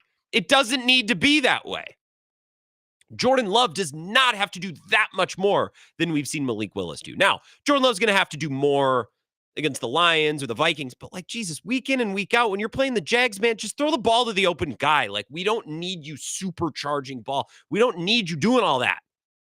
And my point, if you're just joining the show, is watching Malik Willis should remind us, should hammer the point home. This team is really good. This offense is really complete. This offensive line is really good and trustworthy. The running game and play caller, it's all there. And a majority of the time, the quarterback, whether it's Jordan Love or Malik Willis, you don't really need to do all that much. But Jordan Love is trying to do a lot. And sometimes it's warranted, but a lot of the time, at the beginning of the game on Sunday, it's not warranted. Just knock down the easy bowling pins. Rick from Spencer says, I think the Willis-style offense is harder to defend. Granted, teams can figure it out, but for now, it's a pain to scheme up that style of play. And they haven't been doing anything that crazy. He doesn't have that many designed runs. He's under center running the offense, motions and play actions, making the throws when needed. I don't know that there's a Willis offense and a Love offense. I think it's the same offense, but Willis very much sticks to the script, and Jordan Love wants to charge it up a little bit. And to a degree, that's fine. But I don't know that Jordan Love needs to do as much as we've seen him do, certain sections of certain games this season so far. Cone Roller says, are you a believer in Russie and the Steelers? Hate to steal Vagabond John's mojo, but that Steelers D is loaded with Paul Chris guys. Yeah. Keanu Benton, Nick Herbig, TJ Watt. There might be another one who I'm forgetting. By the way, the day after the draft 2 years ago, I remember talking to Vagabond John on the show. I'm like, hey, there's one player in the second round. I would lock it in, guarantee they're going to be a great fit and be a great player. And we're both like, Keanu Benton is easy. You could see it a mile away. Let's take some calls. Thoughts on the Packers as we trend towards the Lions now? Any preliminary thoughts on this matchup or this rivalry? 608-321-1670, Wisco Sports Show. Who's this? Hey, it's the Chump, Darnell the Chump. Hey, Darnell, your comment about the 2018-2019 Nets, perfect. Loved that team. That's actually a really fun comparison for the Steelers team. I loved watching them. That was the one thing. That was before the KD and Irving, crap show Nets. That was a very fun basketball team to watch. Yes. So yeah, I thought that would fit pretty well with watching these, watching this iteration of Pittsburgh. So yeah. Anyways, I actually was, the reason I was calling was because Tony from Texas earlier asked about this being the anniversary of the Favre Hail Mary on Monday night to win in overtime against the Broncos. Yeah. And so growing up, I did not have, my parents did not have cable. Wow. So I didn't get a chance to ever watch Monday Night Football games after they switched out of being on ABC. You're pocket watching your parents on a syndicated radio show right now. That's you're a more ballsy man than me. I would never do that to my parents on the radio, but I guess different folks. Continue, Darnell. But here's the thing though. On those games, right? There weren't Thursday night games back then, but on the Monday night games, I was forced to listen to them on the radio. Yep. And that call has stuck with me. That's one of the great Wayne Larrivee calls, I think. If you have a chance to listen to that on YouTube, I would definitely look it up because it is fantastic. And it just cements the line of fantastic sports broadcasters in the state of Wisconsin. We've got Uke, we got Matt LePay, we've got Wayne, and it's an embarrassment of riches in Wisconsin. Bills. So yes, I would agree. We are flush with talented broadcasters. I think I'll be able to find this somewhere. I bet. Yeah, the 82-yard touchdown in overtime. Right. Yep, that's the one. I'm going to find it. I can't do it at this moment because we're on the radio. I'll have to listen to it off the air to make sure I have the right one. But Yeah, it was a cool moment. No problem. I just that was the reason why I was calling, because it was that Tony from Texas brought that up, and I was like, yep, I'm gonna say something about that, because that was a fun game. I remember where I was when it happened, type of thing. Definitely a 9/11 moment, in a good way. Oh God, that was terrible. But yeah, so that was pretty much it. Go Pack this weekend. I think it's going to be a Lions victory, unfortunately. But I mean, we're going to the bye 6-3 or 6-3. You know, like I think considering where we were at the beginning of the season here with injuries and whatnot, I'll be happy with that.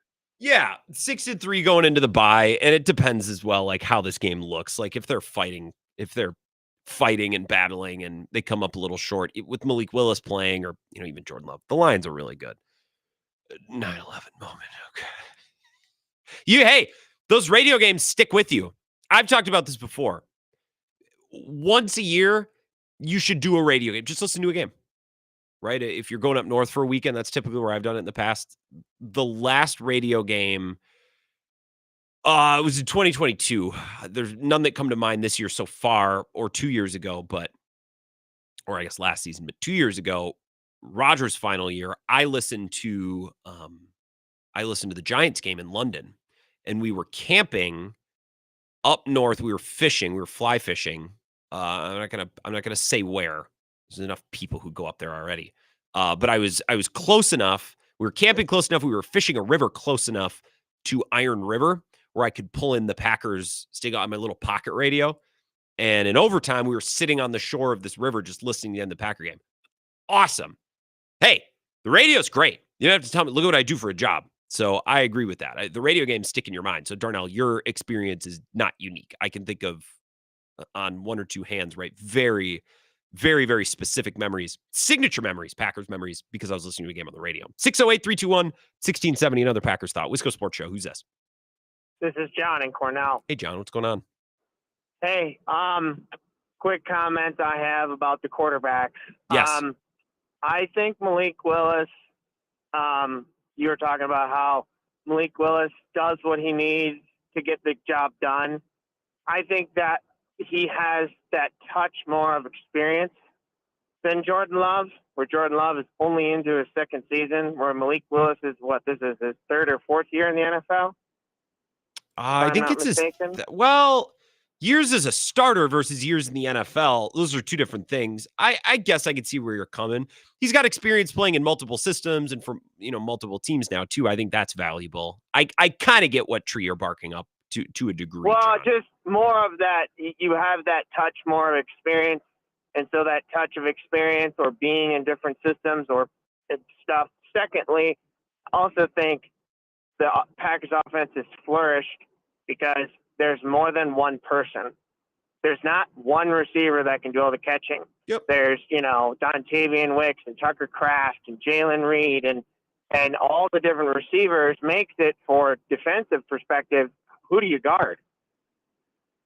Well, and I think when Aaron Rodgers was good, he only had, well, not only, but the one year I remember it was like, Devontae Adams was his guy, and he always threw to him, which isn't a bad thing.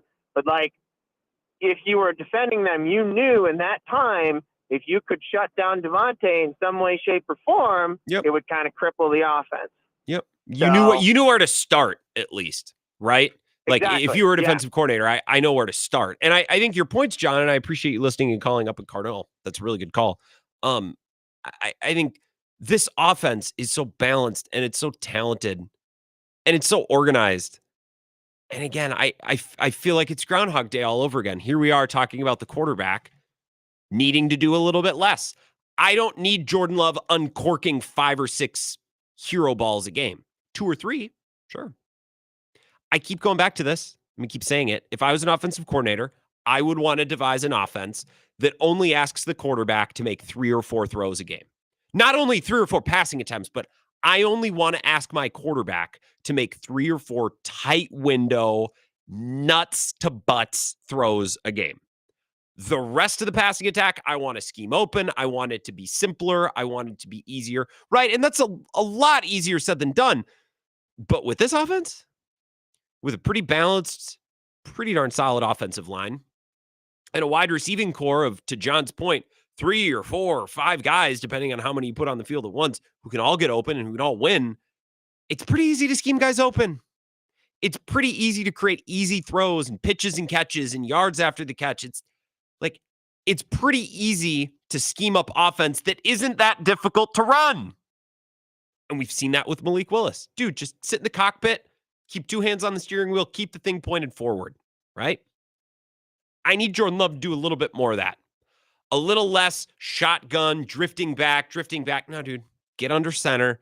We're going to have some motion the tight end over, little fake jet sweep, hand off on a trap or hand off on a counter. And then the next play, we're going to run a passing look off of that. And the ball is going to be on time, on target, 7-yard slant, receiver moving downfield. Now we get some free yards after the catch. I don't want everything relying on timing and back shoulder and over the shoulder, drop the ball in a bucket.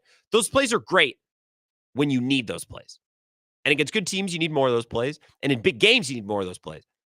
But the Jags on noon on a Sunday, no, dude, you're better. Just man the offense. It doesn't need to be a show-off laser light show. Let's just out-execute, out-focus, out-execute, and out-talent, out-coach, right? Out-everything the Jags, because you're better than the Jags by a long shot. The Packers offense, a lot better than the Jags defense by a long shot. This text comes in, and I don't have a name. Oh, I do. Chris from Osseo. Thank you for listening in Osseo, by the way. Shout out to the Osseo area. Now, when you're on 94 and you come up, you roll up on Osseo, that's really like the gateway. We've now transitioned from, respectfully, no man's land, Alma Center, Pigeon Falls, Jackson County. And by the way, what is that weird greenhouse up on the left? And I don't remember what exit it's at, but if you go by it at night, it glows purple. It's weird. And the exit is either Alma Center or Pigeon Falls. It's past, I'm pretty sure it's farther west than Black River, but it's farther east. Paul, wow, I love the internet. Paul comments on Facebook, Lettuce Factory. Is that true? I can't remember what exit it's at. But now I'll start there, Paul. You've given me a starting point. But Chris and Osseo, thank you for listening in Osseo. You get to Osseo, now we're in Eau Claire. The Foster Cheese House. Fall Creek on the right. Right now we're into it. Chris says, I think Love needs to play like he did against Arizona, spread the ball around through his checkdowns. Yeah, go back and watch the Arizona highlights. It wasn't some laser light show, back shoulder into triple covered. I'm glad that Love can make those throws. I just, as I get older, I become more of an old man. What I want from my quarterback. Go watch how Tom Brady played. I was not a guy who felt the need to show off every week. That's a guy who wanted to win. And in executing and in getting the ball out on time and on target, the stats came and the big plays came and the wins came, right? So I'm glad that Jordan Love can let it hang out. I just hope while he watches Malik Willis succeed, he realizes, you know what? I probably don't need to let it hang out as often as I've been letting it hang out. You just man the controls. Keep the train on the tracks. 608-321-1670. I'm going to Google Lettuce Factory, Jackson County, or what would that be? What county would that be? I'm on it. Thank you for the comment, Paul. You've given me a trail to follow. Mike Clemens in 15 minutes. More of the Wisco Sports Show next. This is the Wisco Sports Show with Grant Bills on the Wisconsin Sports Zone Radio Network.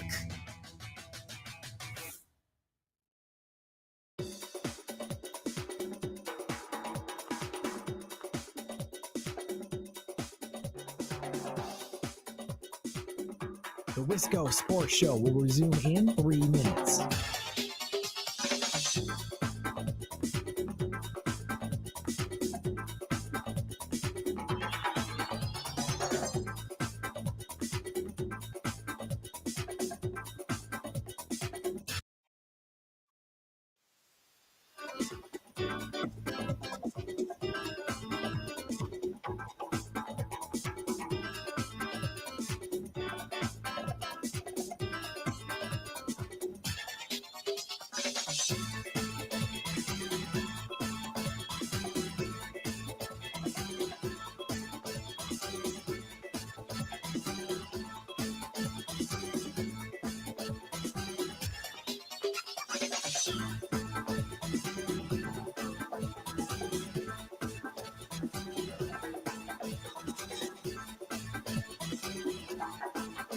The Wisco Sports Show will resume in 2 minutes.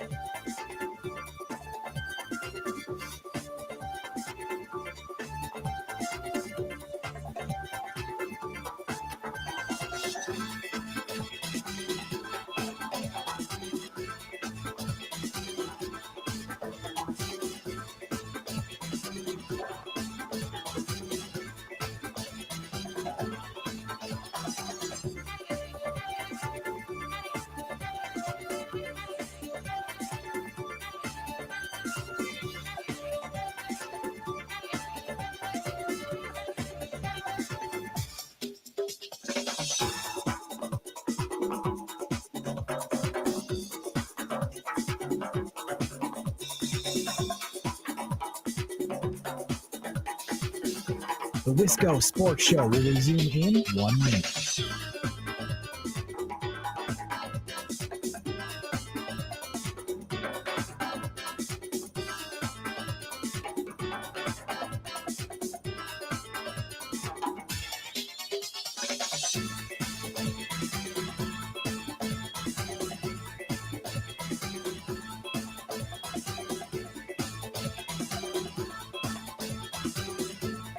The Wisco Sports Show will resume in 30 seconds.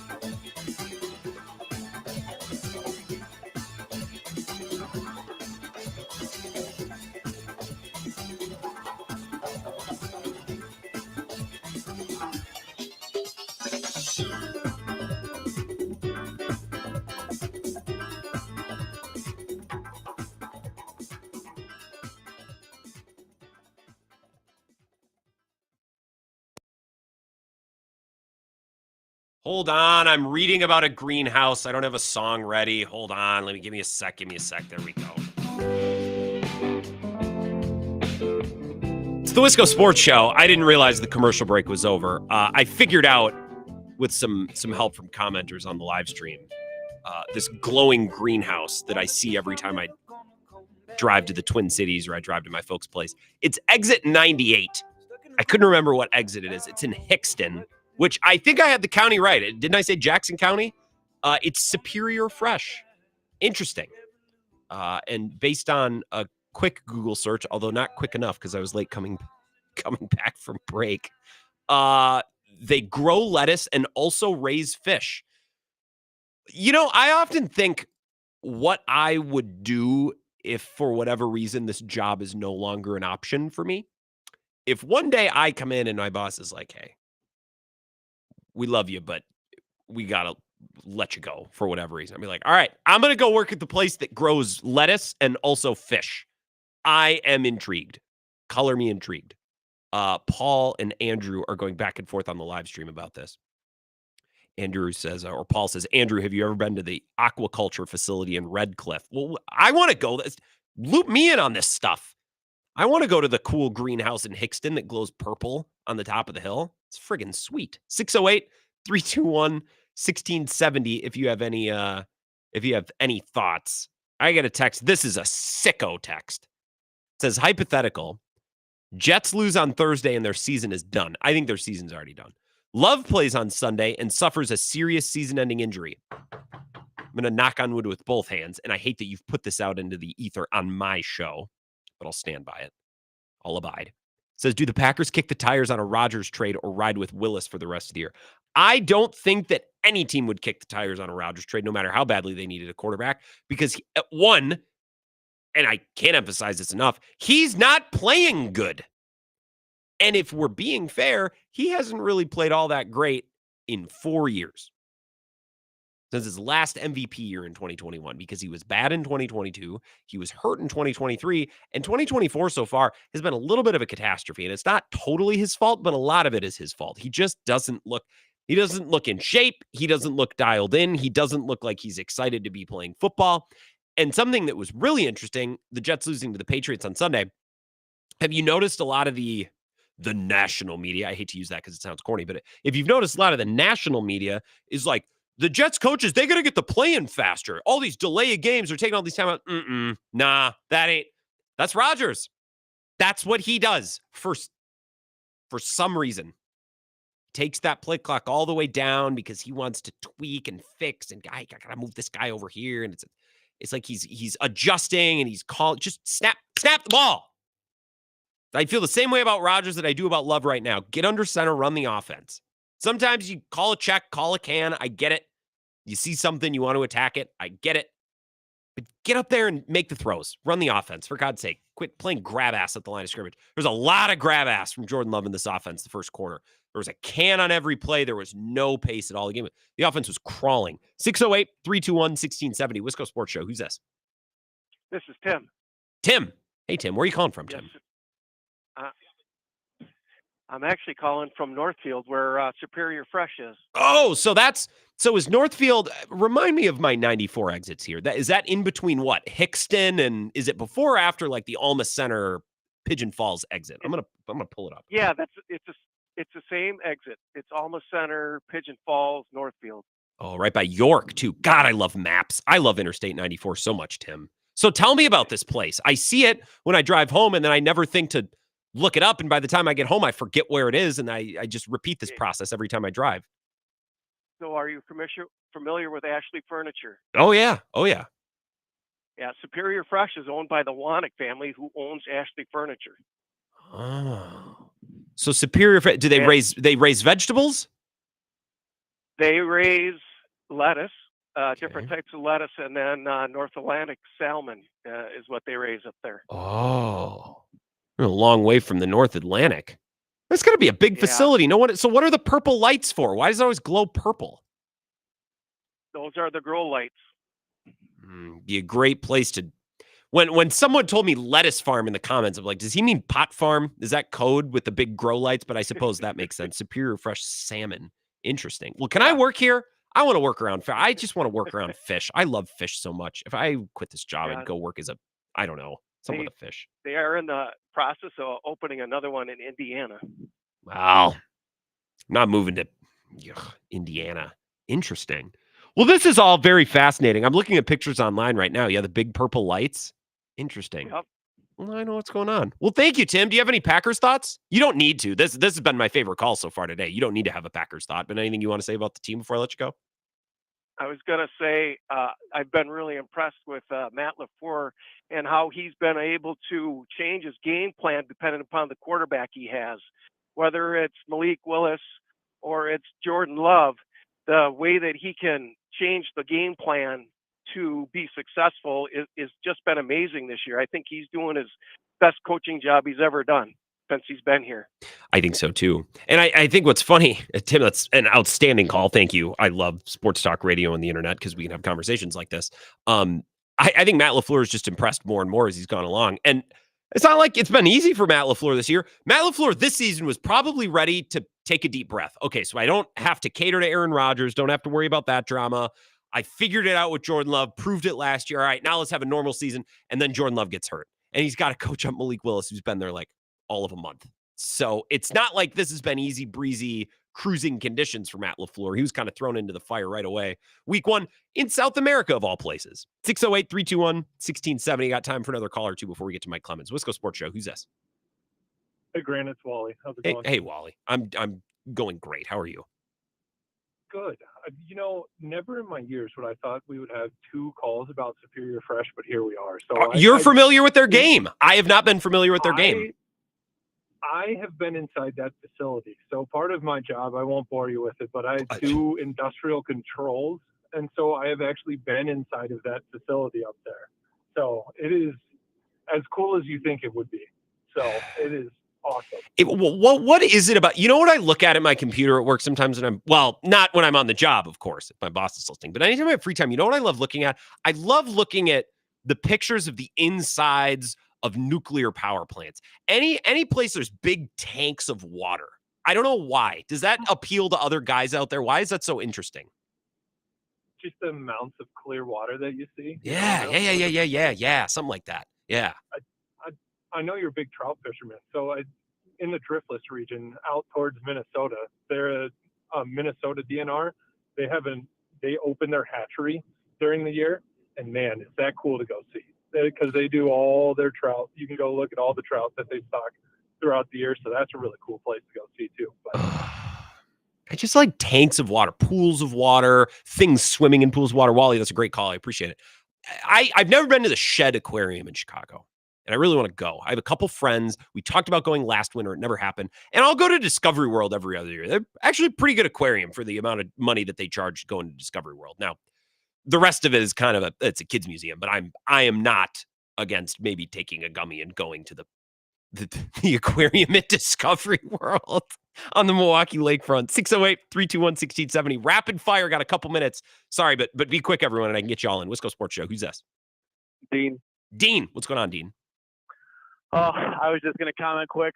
Darius, Vikings going to go on that topic? Or are we all please? Right No, please. Absolutely. That's so I just wanted to point out. Yes. So the Vikings were backed up like last play of the half. It was like 25 seconds left. They were backed up into their own 5-yard line.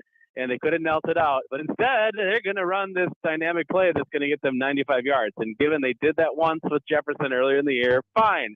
But, of course, that's the play that something horrendous happens, and they get nowhere, and they lose their starting left tackle. I mean, kind of what they're saying is one of the best left tackles in the league. So, you know what? Anytime they run those plays on either team, any team, where it's like, just kneel the ball, you're not getting anything, knock it off. It just drives me crazy. The other thing I was going to point out, I don't know if anyone said this yet. It may have been like the first thing that was said, but salmon and lettuce go together because the salmon poop is what fertilizes the lettuce, right? Oh, I would assume so. That seems to make sense. By the way, there's a stretch on 94 right now. I can't remember which side of Johnson Creek it is. Oh my God. Like, it's one thing to get one quick whiff, but it's like a 10-minute stretch of highway. I feel like I'm in a diaper. Swine spray, or are you talking about salmon poop still? Well, no, I would assume this is cow dump. I don't know. I can't imagine there's that. That would be a lot of salmon excrement, let's say. The Darisaw injury, and I'm glad you brought that up because, we talked about the Hutchinson injury. The Darisaw injury is as important of an injury as anyone has suffered in the NFC North, maybe the NFC this year. Massive development from that Thursday night game. And maybe if they hadn't had so much luck hitting big bombs with Jefferson and Sam Darnold, maybe they just kneel it going into half. That's a good point, Dean. 608-321-1670. Wisco Sports Show. Who's this? Cooter. How's it going? Excellent, Cooter. How are you? Good. I'm calling from the Mount Horeb area. I'm on my way back from University Ridge golfing today. Oh, that's not too bad. I love University. Wait, is University Ridge where they have the cross country meet? No, that's in Rapids. Is that Ridges? Who cares? No, they have a big cross. Yes, they have a big cross country facility out there. Yes. Okay, yeah, that's right. Did you have a Packers thought? What should I expect here, Cooter? Oh no, I totally agree with you about Jordan Love. I mean, just play the offense, just play the game, just go. Yeah, just deal the ball because it's so easy. This offense, there can't be a more fun offense in the league to just sit there and distribute. Right. Exactly. I don't know what we're gonna do, Cooter. But my hope is that he watches Malik Willis and is like, yeah, this is like I can do this. Well, when Malik came in, like the first time around, I said to my wife, we're watching the game, I'm like, I wonder if Love's getting a little nervous. Yeah, he has made it. I think he's made. I said this about Rodgers for years.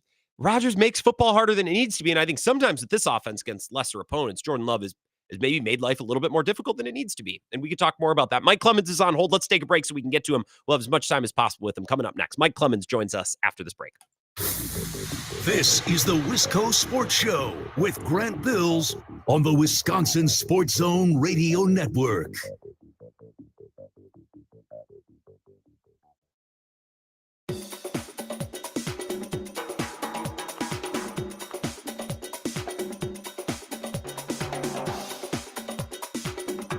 The Wisco Sports Show will resume in 5 minutes.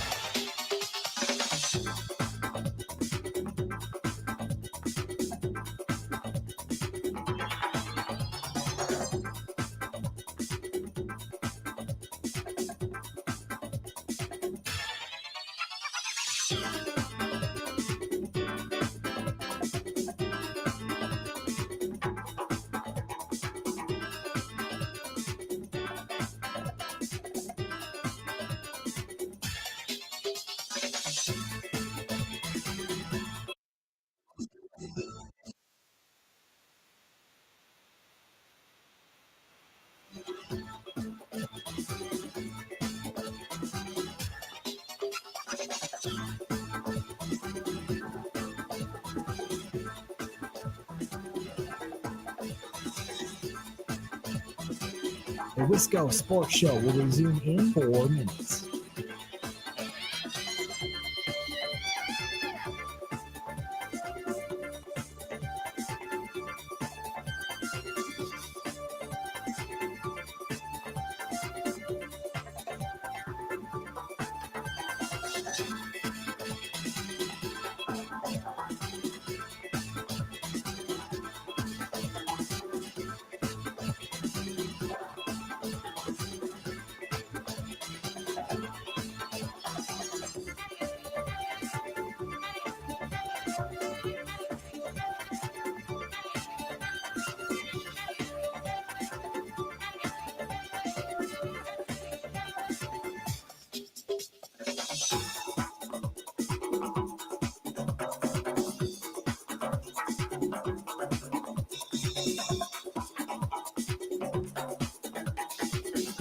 The Wisco Sports Show will resume in 3 minutes.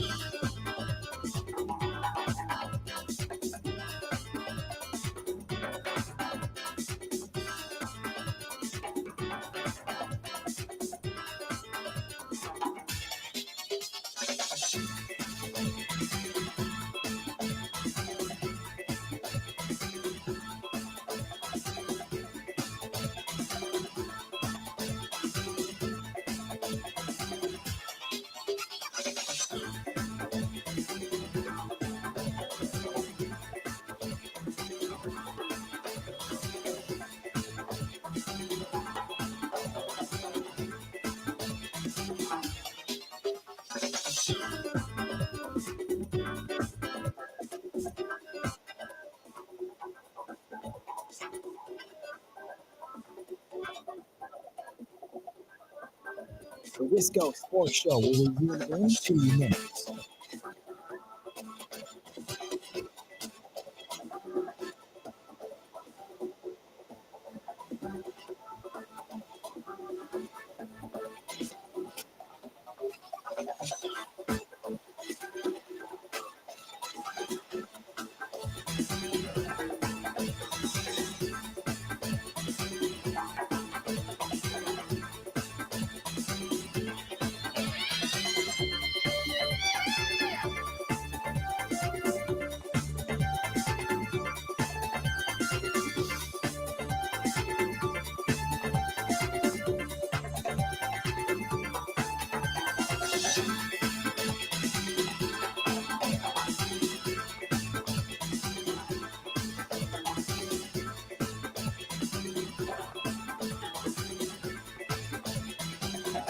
The Wisco Sports Show will resume in 1 minute.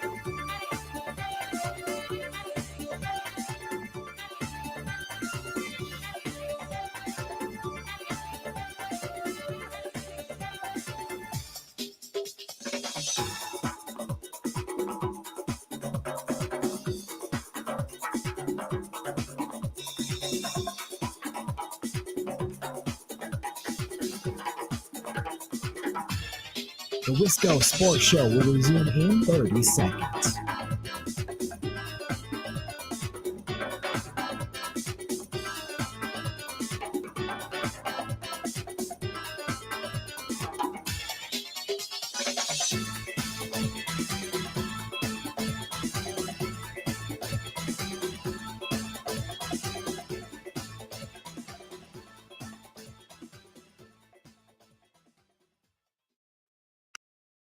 Good team win for sure. We're happy to, and we need to start taking accountability for, what's going on. It's just not us. Like, we need to figure out what it is we need to do to be more successful early on. And we gotta start holding each other more accountable. I mean, I haven't even looked at the film yet. There's errors by everybody on the field. No one can play a perfect game, but we're on the road to getting better for sure. I felt like we should have closed the game out. I felt like we should have executed better. I felt like it shouldn't have been that type of fight at the end. But to be able to be in that position and still come out with a win, I think it speaks volumes to this team. But to go to where we want to go, I feel like we're going to have to get better at closing out. That's a comment from Tucker Kraft and a comment from Josh Jacobs after the game Sunday, after a win. And yet you hear Tucker Kraft, hey, we got to start taking accountability for all of the execution errors and the mistakes after a win, right? And Josh Jacobs much of the same, saying, yeah, hey, it's great to get a win, especially on the road, especially with a backup quarterback, but we should have slammed the door, right? We should have closed that one out. So 2 comments from players that are, hey, great team win, we're happy about it, but man, we're almost halfway through the season. We're coming up on our bye, and we still feel like we can play a lot better. And I would agree with that sentiment. Joining us now on the phone, Mike Clemens. Mike, we're about halfway through the season, and this team has given us a lot of good, but I think if they're going to be a Super Bowl team, the contender that we all hope they can be, they still got a ways to go, which isn't a bad thing. It's still early, but I think those comments kind of hit the nail right on the head. No, it's week 8, and you've got a talented team, and you've got a team that was at this time last year 3-5. Yeah. And here they sit at 6-2. And so, that look at that improvement. And then last year, you just shocked the world in Detroit against the Lions on Thanksgiving, and the Lions, they underestimated you. The Cowboys clearly underestimated you, and you just embarrassed them.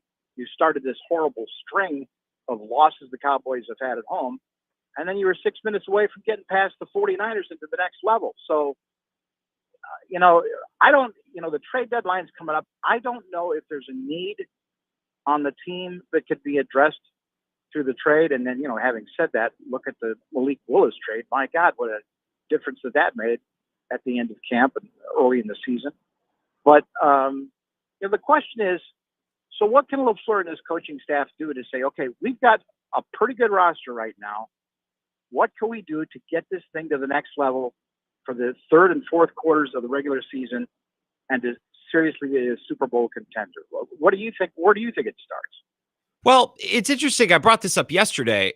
This team, the biggest thing that's plagued this team, especially on offense, Mike, is I think drops at inopportune times, penalties, put them behind the sticks, right? Execution errors. It's not a talent issue. It's not an athleticism issue. It's an execution issue. And yet, anytime Malik Willis has come in, this whole offense has performed at a really crisp level. They've cut out all the mistakes. And then the last 2 weeks, Mike, 2 drives where they got to have it. You got to drive down to retake the lead against C.J. Stroud and the Houston Texans, and they did it. They didn't make any mistakes. They executed. And then the other day on Sunday, much of the same. I know this team can do it. We've just seen it few and far between. Luckily, they've been able to do it to support Malik Willis, and at the end of the game on game-winning drives, both of the last 2 weeks when they really needed it. Yeah, well, Grant, and isn't it interesting now? Everything that just came out of your mouth said offense. Yeah. So let's talk about the Packers defense. Jeff Hafley, I don't know. I don't think you could ask for much better. That players clearly are buying into what he's doing. You got to re-examine that tape when the Vikings went up, 28-zip on you? And, of course, you had some turnovers that gave you a short field. You got to go over that tape because you're going to have to play those guys again someday. But otherwise, pretty damn good performance from the defense. Jair Alexander now's got a knee injury. They say it's not serious. I still got a fair amount of depth at the secondary. He's been dealing with an ankle injury. But Carrington Valentine, I think, can play. He showed us for several games last year, and now he'll be in his second year. Overall, long story short, with Xavier McKinney there in the back end, Evan Williams has just done a terrific job at safety in his rookie season. He's got a hamstring. Maybe he's going to miss some time. I don't know if there's much you can ask from your defense, except just, getting better with the scheme, better with the pass rush. And like people have been calling for, hey, where's Preston Smith and Rashawn Gary? Well, they're containing on the corners. They're not getting us home to the, and they're forcing teams to account for where they are, and that lets some of the other guys get into the backfield, like an Eric Wilson, and get 2 quarterback sacks and a couple of hurries in the fill-in duty. Special teams, you got a kicker now. Yeah, you got an outstanding punter, and then people say, "Well, how about the long snapper?" That was kind of a worm burner there. He was burning the grass on that winning field goal attempt against the Texans, Matt Orzik. And before the question could even be asked, when we had a chance to talk to Bisaccia, the special teams coordinator, for about a half hour last week, he said, I don't want to hear anything about Matt. Matt is the long snapper, okay? End of discussion. Matt is the long snapper. He gave out the exact amount of snaps. By the way, he gave out the exact amount of career field goals that Brandon McManus has had so far in the NFL. Yeah. So that's what Bisaccia does. People say, special teams, are they really that great since they've had this guy? That's when he shows you, though, he's on it. He knows every kicker. He knows every special teams. He knows every trick in the book. He's just trying to, keep his guys dancing and out there. And I was having to change his rosters on those special teams. So the focus does go back on the offense, and it starts with Jordan Love at quarterback. And I think Tom Clemens, and somewhere between Tom Clemens and LaFleur, they can say, yeah, we know that last year we said, okay, start taking some shots, and you got good at it, and you got into a zone in December and January, and then you got hurt week 1, and you were under a lot of pressure against the Eagles. You're not in that zone yet, and you've made some amazing throws, but you're leading the league in picks, and now you're trying to recover from a knee and now a groin injury. Take the check down, dude. Yeah. Take the check down, and look what Malik did. And then when you throw the check downs, then you get an open Jaden Reed running wide open down the left-hand side because everyone is pulled up on that. And so Jordan Love could take a note on that. My biggest concern is offensive line. Okay. It starts with, there was question marks about Josh Myers at center at the end of last season, and he pulled through that. Now the last couple of games, he's been playing out there. He's been a warrior. He injured his wrist during the Texans game to the point where Elton Jenkins had to kick over to play center a few snaps. But, if Josh Myers can stay healthy and be on the same page with Jordan Love and make his declarations, Elton Jenkins, not worried about him left guard. I'm pleased to see something that, 2-3 weeks ago, I asked Adam Stenovich, how many NFL teams rotate guys in 50% of the time at a position like right guard or right tackle? Not many. So that sounded to me like an offensive coordinator who's kind of got a gun to his head, You think so? Yeah. I think they're excited about Jordan Morgan, but as the season wears on, it's and they're pushing Sean Ryan in his third year. Like, dude, the fourth year next year. You want to be here? Give us everything you've got. And in those last two games, Sean Ryan emerged, and they gave him more snaps. He's like 45-13 in snap counts now between him and Jordan. The rookie is, playing more on special teams and all that. But they're going to settle down and let Sean Ryan play right guard. And I think that's smart. I think that constant rotation only can lead to problems, false starts, being in sync. They try and say a little bit like, well, hey, because the guys on defense, Kenny Clark, if I play 35 snaps a game, that's fantastic, man. My body feels a whole lot better on Monday and Tuesday than if I got to play all 65. They love the rotation on the defensive line, and they've got good guys that they can trust. Mike, they have so many guys on that defensive line, and I like them all, and they all bring something a little different to the table.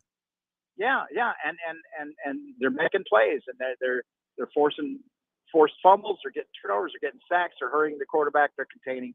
That's all great, but I don't know if that works now. What you've got to do for the second half of the season, offensive line wise, and then I think they found their niche. They knew that they had a different running back in Josh Jacobs, more of a between the tackles guy than an outside zone speedster in Aaron Jones, and they had to adjust to that. But they found some ways to do that, and don't discredit the struggles of the Jacksonville Jaguars, because their secondary stinks, but that was a pretty good defensive front that they've got that they were able to run the football on. Whatever, all these teams are pretty good, and I think that was good. And the other good news is Emmanuel Wilson continues to develop as the number 2. You're still going to get Marshawn Lloyd back at some point. It'd be interesting to see what he's all about, the speedster that had the injuries. And then there's Chris Brooks' kid. My God, LaFleur was just praising him upside one down the other after Sunday's game at yesterday's press conference. So that's all good. Receiving wise, this great receiving core, but you know what? Dontavian Wicks, they have got to get it into his head. He's got to hang on to the football. Yeah, because he gets open. He got open for Malik Willis on that third down. That route was filthy, Mike. And Malik Willis gave him a good ball. He gets open so crisp. It's so sharp. It's just kind of everything else. And he caught the ball, and then what did he do? He fell over. He kind of looked like a baby deer on that play, but at least he held on, and they converted.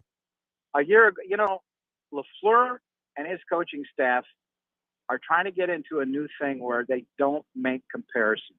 Sure.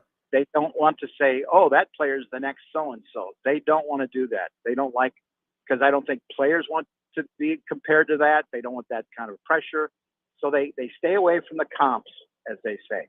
But a year ago, LaFleur let his guard down. And it was a Thursday or Friday, and it was like November and December, and Wicks was emerging as can you give us an idea why you guys keep on throwing to 13, Dontavian Wicks? And he said, all right, don't get crazy. But watch his first moves. He's a little like Devontae Adams. That first couple of moves he's got, to create separation. He's way ahead of schedule. He's really good at that. Very talented, very natural at it. And so then you start looking at the tape. You put it back in. And you go, oh yeah, I see it. This is yeah. He's always open at 5 yards downfield. Ah, okay. So that's all. That's all we need. We're not going to claim that he's the next 17, but that's all we're looking for. Just to get little tips like that, little hints.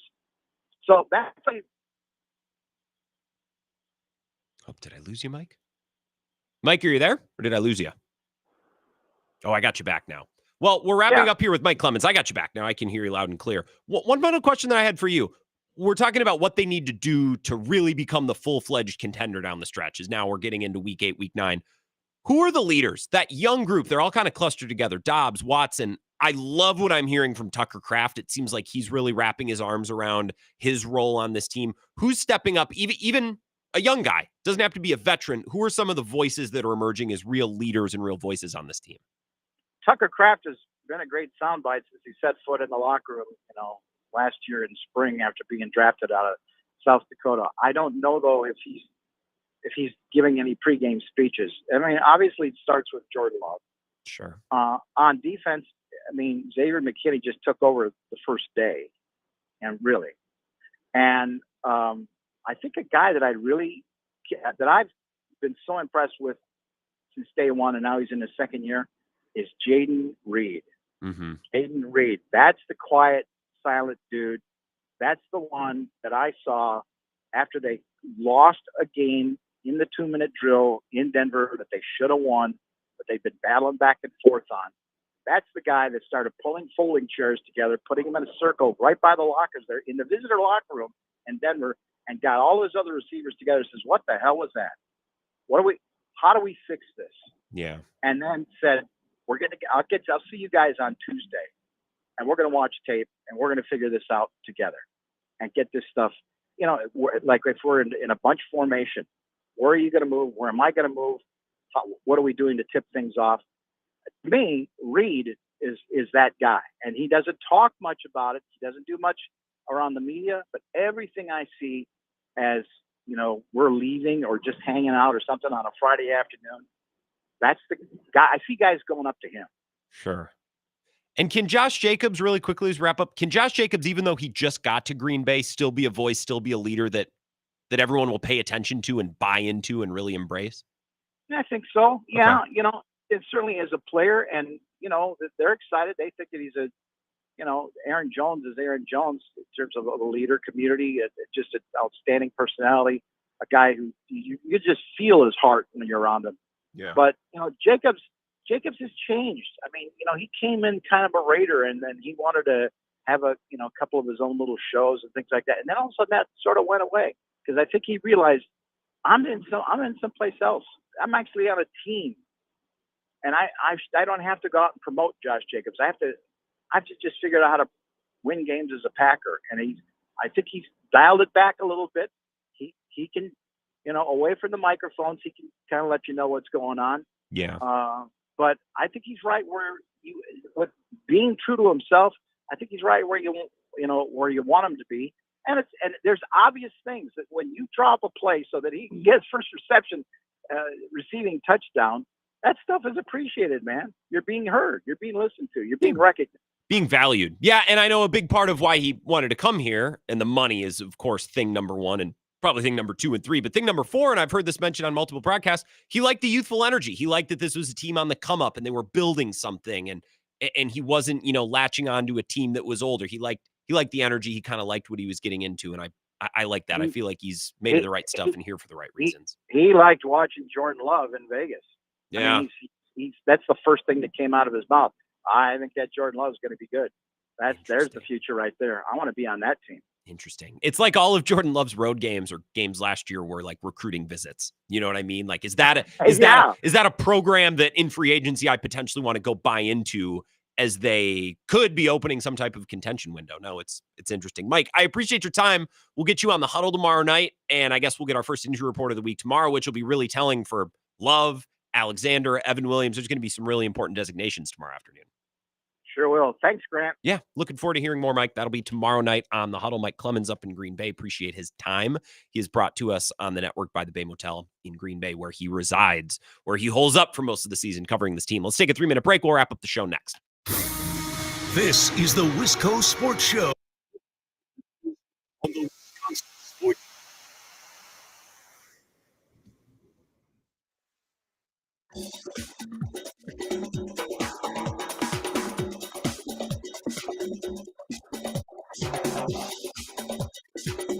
The Wisco Sports Show will resume in 3 minutes.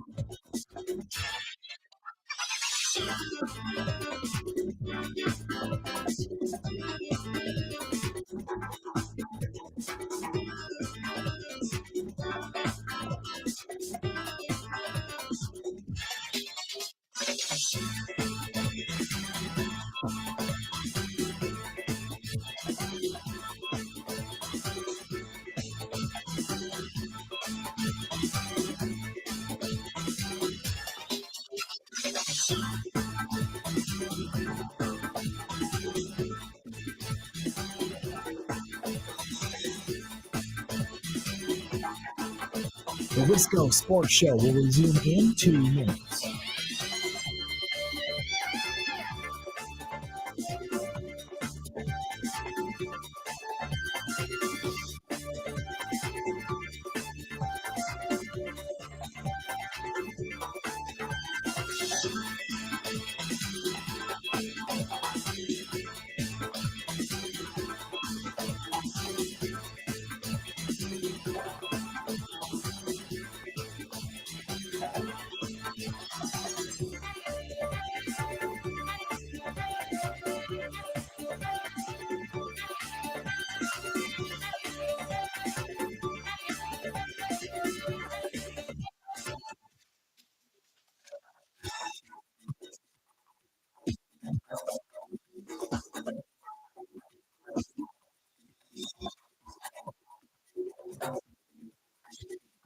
The Wisco Sports Show will resume in 1 minute.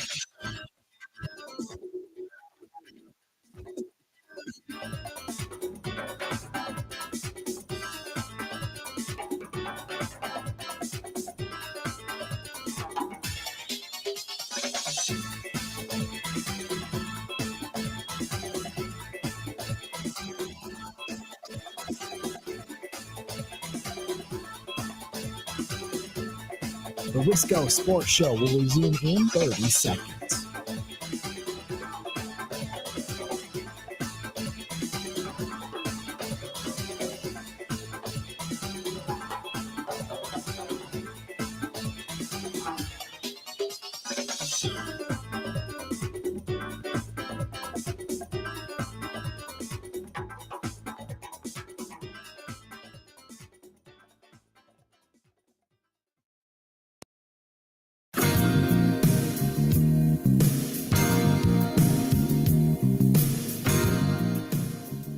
The Wisco Sports Show. 1 or 2 more minutes here. We'll wrap things up. Appreciate the time from Mike Clemens as he's traveling around, going to and from Green Bay. That injury designation tomorrow, or I suppose I should say that injury report, which will include injury designations for Jordan Love. I mean, I bet dollars to donuts that he's limited. I think the question of Jordan Love will be not is he able to play. I think if Sunday were a playoff game, he'd be able to go and he'd be in there. Can he do all of the things? Can he move? Can he be under center? Can he protect him? Can he do all the things that I contend a quarterback in Matt LaFleur's offense needs to be able to do? That's why going from an injured Jordan Love to a healthy Malik Willis, the difference was pretty negligible because Malik Willis could simply line up and hand the ball off in ways that Jordan Love couldn't. And I know that seems like a small thing, but look at how much better the running game was in the second half. Part of that might have been the fatigue of Jacksonville's defense. Sure. But I think Malik Willis's, let's say, position ability is a big part of that. So I don't think that Jordan Love's groin is hampering him too badly. I don't think he's in crippling pain. I just don't know if he's going to be able to line up and maneuver the way that they need him to give them the best chance to win. And if he can't play on Sunday, that would be a huge bummer. But Sunday's game will not decide the season. It might go a long way in deciding the division. I contend that the home game against your biggest divisional rival is probably your biggest game of the year, and you don't want to be 0-2 against the Vikings and Lions at home.